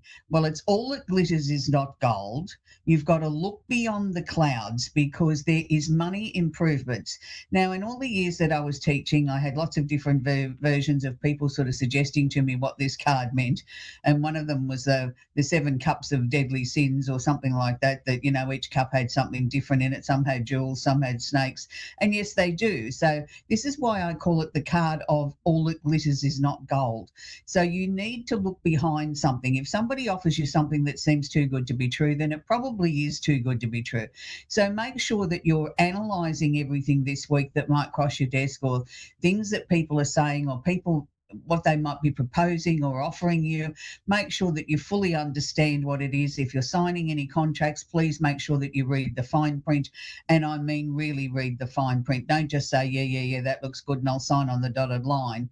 And before you know it, you've signed up for something that you weren't aware of, or more money than what you were anticipating to having to pay. So it's one of those sort of ambiguous cards. It's not necessarily a negative card. It's saying it can be a very positive card, because if you're very aware of everything that's going on around you and looking very carefully at any documents or emails and things like that that are in a written sort of form that you need to reply to that have got an official sort of nature, then, you're one step ahead of everybody else. If you're across this, you're aware of it, you turn around and you sort of challenge it or you ask questions. And the same can be said for our personal life. We don't always have to take things at face value or think that we understand what another person is saying. If we don't understand what they're saying, ask them to clarify it. Don't just nod in agreement and go along with something because you think you've understood it. Make sure that you fully understood it. And that's why I'm saying look beyond the clouds this week. That's a very important message. Astrologically, we've got another big week, as we've been saying for quite some time now, but it is a big week because we've got some planetary shifts coming up. We've had some that have sort of shifted in the last 7 days, and one of those is that we've now moved into the Cancer time of the year. So happy birthday to all the Cancers. I have lots of Cancerian friends and family and things like that. It's a very busy time of the year, I find, in the month of, late June, early July, where, we're in the thrust of that Cancer energy. And the Cancer energy is very misunderstood in lots of ways. People look at a Cancer and say, oh, they're weak. Well, they're nothing further from the truth than that. Yes, they might be soft and gentle and might come across as very homely or very motherly, or want to make everybody feel secure and make you feel welcome in their home and make you feel like you're part of the family. Don't underestimate that toughness that's underneath. that's, you know, there is a tough outer shell there that they can really bring their armor out when they need to, and they can be really super strong. They can have very, very definite opinions, and they can really go into battle with great tenacity. They don't always go in there. They might go in with a softly, gently approach, but when things get tough, they'll bring out, you know, every bit of armor and weaponry that they need to sort of achieve what they set out to achieve. So don't ever underestimate a Cancer. Yes, it is a homely sign. It's a sign that we sort of think of as a nice home with a nice pot of something on the stove and smelling beautiful. And, you know, there's mum with the fresh baked cake and she's welcoming everybody in as if they're all the children. And that is very much the Cancerian energy. But as I said, they are super strong, super tough, and they can be very intuitive, but they can also be one step ahead of other people too, because while people are sort of looking at them and thinking that they're weak or soft or unmotivated, they're actually getting on with it behind the scenes and beating you to the punch. So just be aware of that. I like Cancer people. They're, you know, we need lots of all the star signs to make up this beautiful, colourful world that we live in. So Mercury, the planet of communication, is conjunct or holding hands Jupiter, also in the sign of Cancer. So Mercury is the planet of communication. So yes, because it's in Cancer, it means that yes, we could probably take the softly, gently approach, but with a little bit of backbone there as well. You know, like get your message across with great fortitude and sort of say, well, this is not negotiable, or these are the reasons why I've presented it this way. You can do it in a softly, gentle approach, but with a firmness there that says you mean business. Now, because this is conjunct Jupiter, Jupiter is the planet of expansion, opportunity, where we look for sort of higher mind stuff, where we look to our belief systems. You know, not always is religion our only belief system. It may be one of many. So Jupiter here is asking you to expand your horizons, step out of your comfort zone a little bit, step out of the house a little bit, and look at what you need to expand, change, or do before the end of the month. Now, that's the real kicker here. Jupiter will only remain in Cancer until the end of June. It's been there for 12 months, so you've had plenty of time, if you've been a Cancer or a water sign, to get your backside into gear and make the use of all the opportunities that are coming your way. So when I'm talking about Cancer, I'm talking about Cancer, Scorpio, Pisces, and the opposite sign of Capricorn. So there's been a lot of communication there, or still a lot of communication to come. You know, it could be a time when you are spending time with family, but if you are, make sure that your communication is very clear. You know, don't get your feathers ruffled because they may not necessarily agree with everything that you've got to say, but you've got to have your listening ears on too. That's part of good communication, is not just you opening your mouth and saying what your needs are, but you've got to listen to the other person's needs too. And sometimes that's the most difficult thing to do, because we've already got a predetermined way of how we're looking at things, and their point of view doesn't necessarily sit comfortably with ours. So we shut our ears off and sort of try and override it, or put our message across in a stronger way, so that we retain the dominance, or we retain the power in the situation, instead of sort of saying, well, okay, let's take a step back, let's listen to what you've got to say, let's regroup and try and find some middle ground. That's the important part of communication this week. And of course, it's going to wash over to the other remaining 8 signs, you know, not anywhere near as intense, but make sure you've got your listening ears on. So Mars, the planet of action, is sitting in Taurus at the moment. It's sort of nearing the end of the time it's being in Taurus before it flips over into Gemini. So for Taurians, so this is the earth signs, this is Taurus, Virgo, Capricorn, the opposite sign of Scorpio. It's about action. It's about, if you need to take some action, now is the time. Don't sit on your hands. Don't wait for someone else to do it. You get up off the couch. You make things sort of happen, because Mars is only here for a very short time. Now, Mars sort of motivates us to get up, to get moving, to get things done. Doesn't always do it in the easiest or the most pleasant way, because quite often most of us are pretty stubborn and we don't really like to make change unless we're absolutely forced. And when it's in the sign of Taurus, that becomes even more exaggerated, because Tauruses are known to be slow. You know, they've got to think about things, they've got to analyse things, look at the numbers, do the numbers work, and then go back to the beginning and do it all over over again. So with Mars here, Mars is saying, you haven't got time for this. I'm going to come along and kick you up the pants and let's get cracking. You know, there's things to be done. You've had enough time sitting on the couch thinking about things, looking at your finances. It's time for action now. So that's really, really important, that you don't waste this energy of opportunities that could be coming your way, or opportunities there to explore new avenues of income or things that are important to you by your procrastination. And that's one of the flaws with Taurus, is they can procrastinate. They can sort of miss opportunities because they're too busy crunching the numbers instead of getting on with the job. They sort of, they miss the opportunities. Now, one of the major shifts that's happened this week has been Chiron. Now, Chiron's not a planet. Chiron's known as the wounded healer. Now, where we find Chiron in the chart is where we need to heal on every level, whether it's physical, emotional, subconscious, karmically, whatever level you want to look at it, it's the wounded healer. It's where we need to sort of focus our energy. Now, Chiron has just moved into Taurus. So this is going to mean particularly more for Tauruses than it is the other earth signs. It's going to be a time now of transformation. It's going to be a time where we're going to need to delve deep into our psyche, into our emotions, into the things that, have brought us into this world. Some of the stuff that we've brought in karmically from past lives and things like that. It's not necessarily an easy thing to do. And because it's just moved into Taurus, and it goes it starts at the sort of 30-degree mark and works its way down to 1. It doesn't start at 1 and work its way up to 30. It sort of goes in the opposite direction to the other planets in that sort of way. It's going to be sitting there for a very, very long time. So it will wash over the other earth signs as well, the Virgo and Capricorn, and not so much the opposite sign, Scorpio. It's more to do with the earth signs. It's asking you to try and heal things. Now, look, a lot of times we think we've healed something, or we think we've dealt with something, but what we've done is we've just moved it from one location to another. It's like moving it from one closet to another, shutting the door and saying that's dealt with. Chiron comes along and says, no, you haven't actually dealt with it. What you did was you moved it from one location to another. Here it is. We are going to sit here until you resolve this. We are going to sit here until you take your share of the responsibility for what the actions that you took and the outcomes that happened. And not always it is 100% your fault. It can be a multitude of people that might have been involved, or maybe you weren't emotionally ready to deal with it at that time. There's a number of reasons why we move something from one location to another, because it is too painful to deal with, or we don't have the skills or the tools at that point in time to be able to process what's happened or what's going on around us fully understand it and come with a resolution out the other side. So don't be too hard on yourself. Things, I believe, always come to the surface at precisely the right time.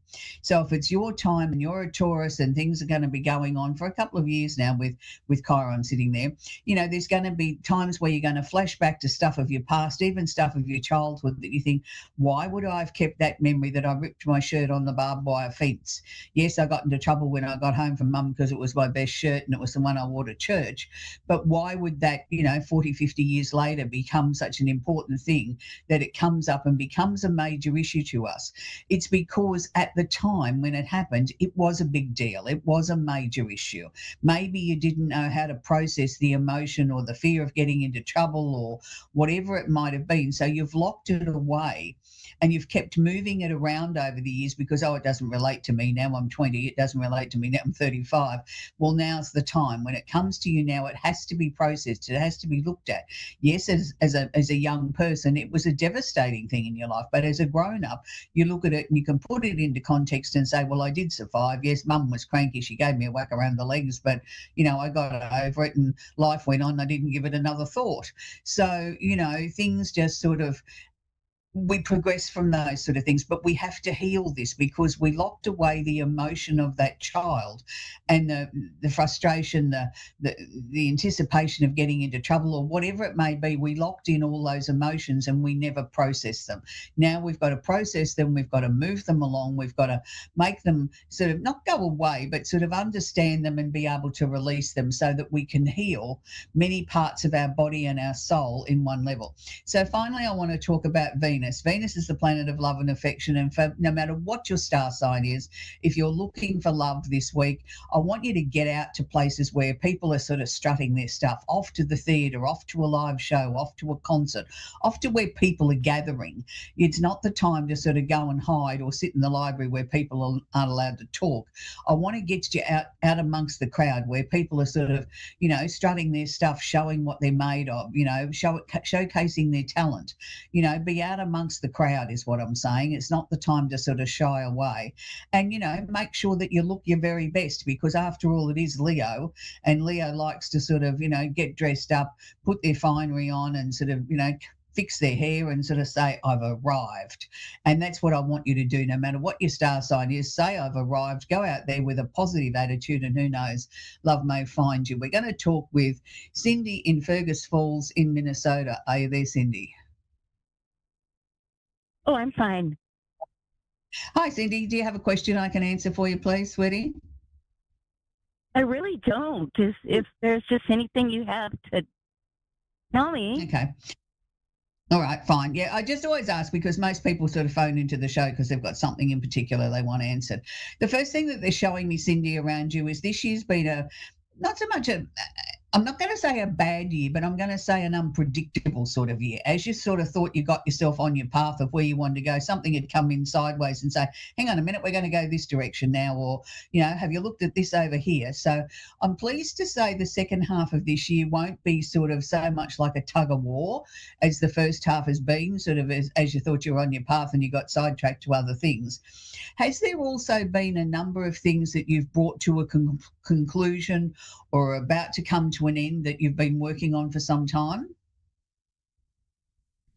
Yeah, I think so. Yeah. Yeah, I want to say to you, keep going. Even if some of them sort of seem like, oh, look, this has been going on for so long and I'm so tired, I just want to give up. Don't give up. It's sort of like that last little push is really important to get these things sort of finalised so that we can fling the doors open, Cindy, for some new and exciting things to start to come into your life. But it's like we've got to close off or finish off all these little tiddly-fiddly bits from the past, and some of them might not seem really important, but they're there. If they keep coming up, if they come up more than twice, then deal with it. If it only comes up once, it might just be that you're looking at it like the slideshow, sliding your finger across your cell phone and saying, I've done that, done that, done that. It's just sort of like if it comes up more than once, then look at it as something we've got to complete, we've got to put to one side. They're showing me the month of September is going to be sort of almost like when your year starts. It's like that's when I can fling the doors open and sort of say, let the sunshine in, let everything come in that I've been working towards, that I've been not so much stressing over, but sort of, you've had some ideas that have been percolating along, but they haven't really gained any momentum yet. Well, they will start to gain momentum from about September.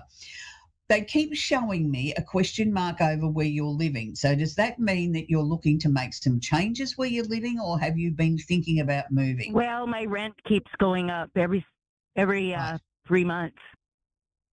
So that's ridiculous. Yeah, I'm thinking I might have to move pretty soon. Yeah. At least I don't know if I can live the winter there, but I'd like to. Yeah, look, they were showing me the month of September. And as I said, with new opportunities coming up, but they were also showing me the question mark around where you're living. So September for you guys is sort of heading into your cooler months, isn't it? Yeah. Yeah.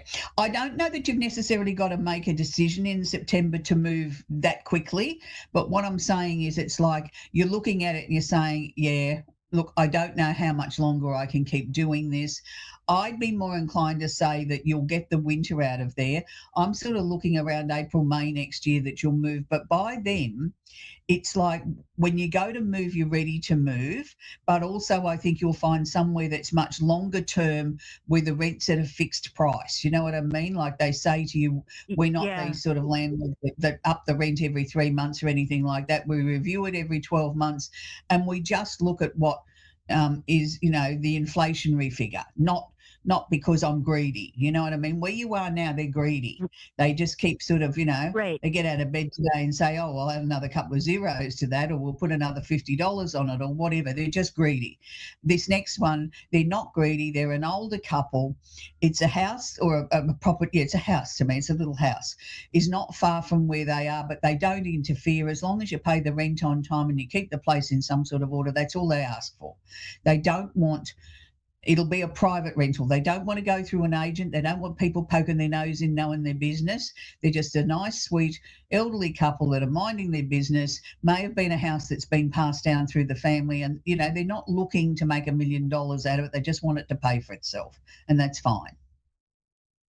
Okay.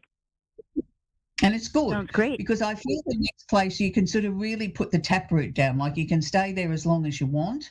Even if something was to happen to them and they were to pass over, it's like the house passes down in like a family trust. It can't be sold.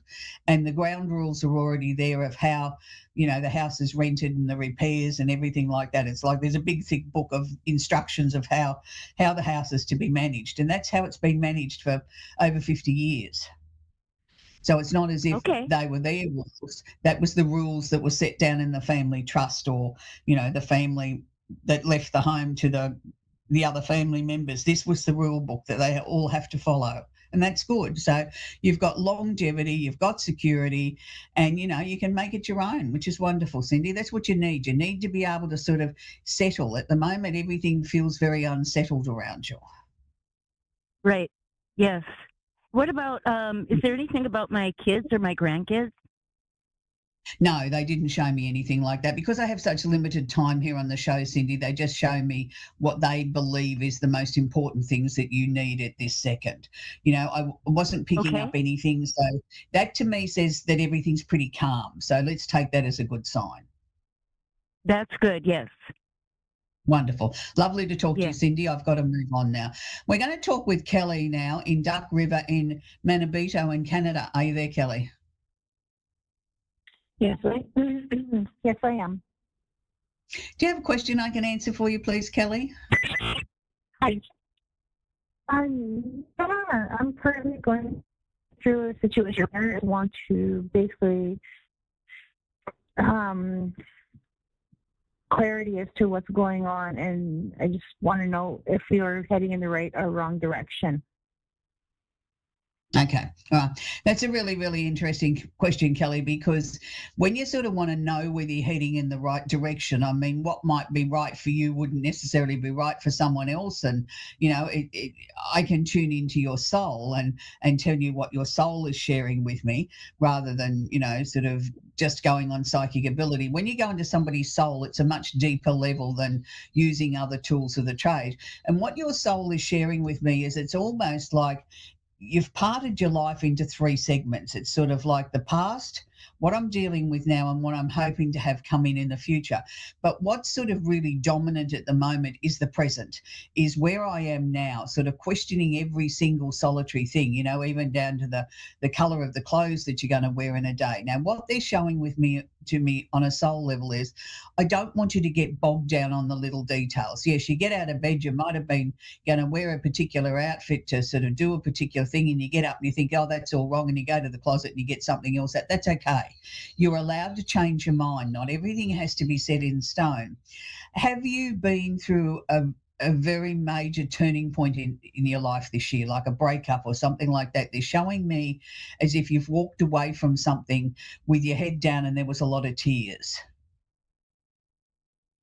And that's what I mean. That's what I'm currently going through right now. I am at a crossroads with him at the moment. Right. Well, and they showed exactly me as if you'd already made. Yeah, they showed me as if it had already happened. So, you might be physically going through it at the moment, but on a soul point of view, it's like you've already made the decision. It's now a matter of real life's got to catch up with what the decision is that you've made on a soul level. They were showing me that even though you were turning your back and walking away and your head was down and you were crying, it was like a relief too, like, knowing that I couldn't do any more. Like, I've tried everything. I've tried everything, not just once, twice, 10 times over, and still never got a different result or something I could hang on to. But I think, with your head down, and to me, it's not shame. It's just sort of like, oh, I've got no energy left. Like I've done everything. It's like, this is all I can do is just sort of walk away with tears down my face and say, I've given it my all. There's nothing more of me to give. And then you come out the other side of that where it's like we've come out of a dark tunnel into the sunshine, into the light, where you sort of, you can hold your head high, you're proud again, you're full of excitement and anticipation for the future. But it also, at the same time, there's a little bit of fear there too, because you don't know what you're walking towards. And look, I'm not going to blame him and I'm not going to blame you. I think it was a combination of the two of you together didn't make beautiful music together. You brought out the worst in each other, as well as some really good points in each other. But it's not the right kind of love, if that makes sense. It does. Yeah, it makes lots of sense. Yeah, and it's not blaming him or you. It's just sort of sometimes we're drawn to people because it's, they're different, or maybe our soul remembers that we've done a journey with them before, that, it's been a karmic connection. We've done this dance before and it sort of feels familiar, even though it's not right, it feels familiar. So we go there because we'd rather be in something that feels familiar and we know it than to go into something that's brand new that we feel out of our depth. So, look, I don't want to blame at anybody's feet. I think the two of you really did love each other in your own ways, but it's just, you're like chalk and cheese. You'll never find a pathway forward where the two of you are on the same page. So it's kinder to each other to sort of say, well, we've gone as far as we can go. Once you've made the decision and the changes take place, and whether it's today, tomorrow, or the end of the year, it doesn't really matter on the timetable, Kelly. It's when the timing is right for the two of you to say, that's it, then it will happen. Once we get past that point and we get you back onto the land of the living, and, the whole world's going to open up for you. You will find love again, but you'll find the right kind of love this next time. Somebody that will cherish you, that understands you, that doesn't want to try and change you. And you'll look back and you'll think, why did I stay in that situation for so long? You did because you had to stay there for a certain period of time. We all have a certain bus timetable, in a sense, that we have to follow with things before, we go through our lessons, and then hopefully we get rewarded with what we needed, which you will get. You'll get the reward of new love and new opportunities and feeling free and feeling like all of a sudden I know who Kelly is. At the moment, you don't know who Kelly is, and that's okay. It's okay to be lost. It's okay to say, I'm just going to, take the next hour and work through the next hour instead of looking at what the next week or the next month is. But let me assure you, Kelly, there's going to be a lot of happiness coming in your future. Forgive yourself and move on when it feels right to you, and when it feels, right for the both of you to say, this is it, like there's nothing more we can do as a couple. We've been there, we've tried it all. And it's the kindest thing is to let each other go and move forward, and make sure that as much as possible, it's a clean break, so that you're not sort of pulling each other backwards and forwards all the time, because sometimes that's what people do in situations like this too. They, separate for a while and they recommunicate and everything's going great. So they fall back into the trap of this could work, and get back together again. And then it's worse than it ever was. And off we go around the merry-go-round again. I don't want to see you do that anymore, Kelly. It's time now for, you to take your power back. Don't be in a rush. Do it when it feels right.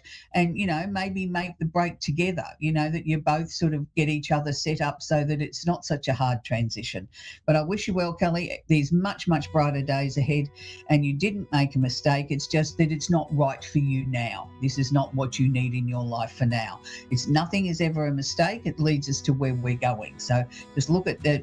It was something that you needed to experience. You finished it off. You finished off karma, and now you're ready to open the doors to something new. There's lots of times in our lives where we make decisions at the time that it feels great and it feels right, and then a little bit further down the track we look at it and think, oh no, I made the biggest mistake of my life. And that's part of our journey, part of our karma, part of our learning and understanding, and the soul has many different lessons it has to learn along the way, and not always do we find the right kind of love the first time round. Sometimes it takes a few goes before we find the person that is the other half of us.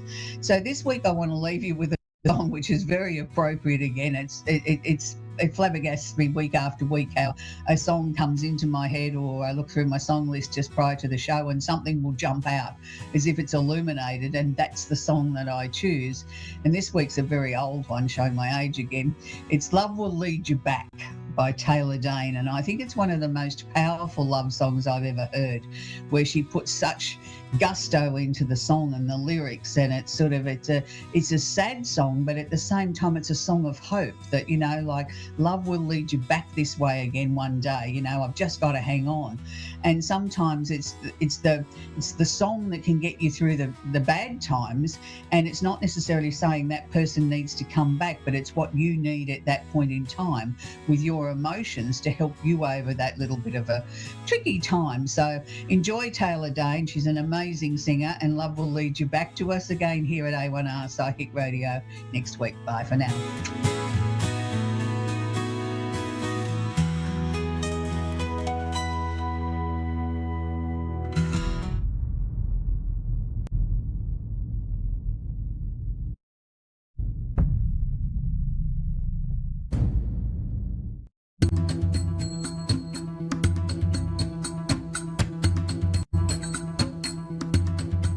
Hello, my cherished ducklings.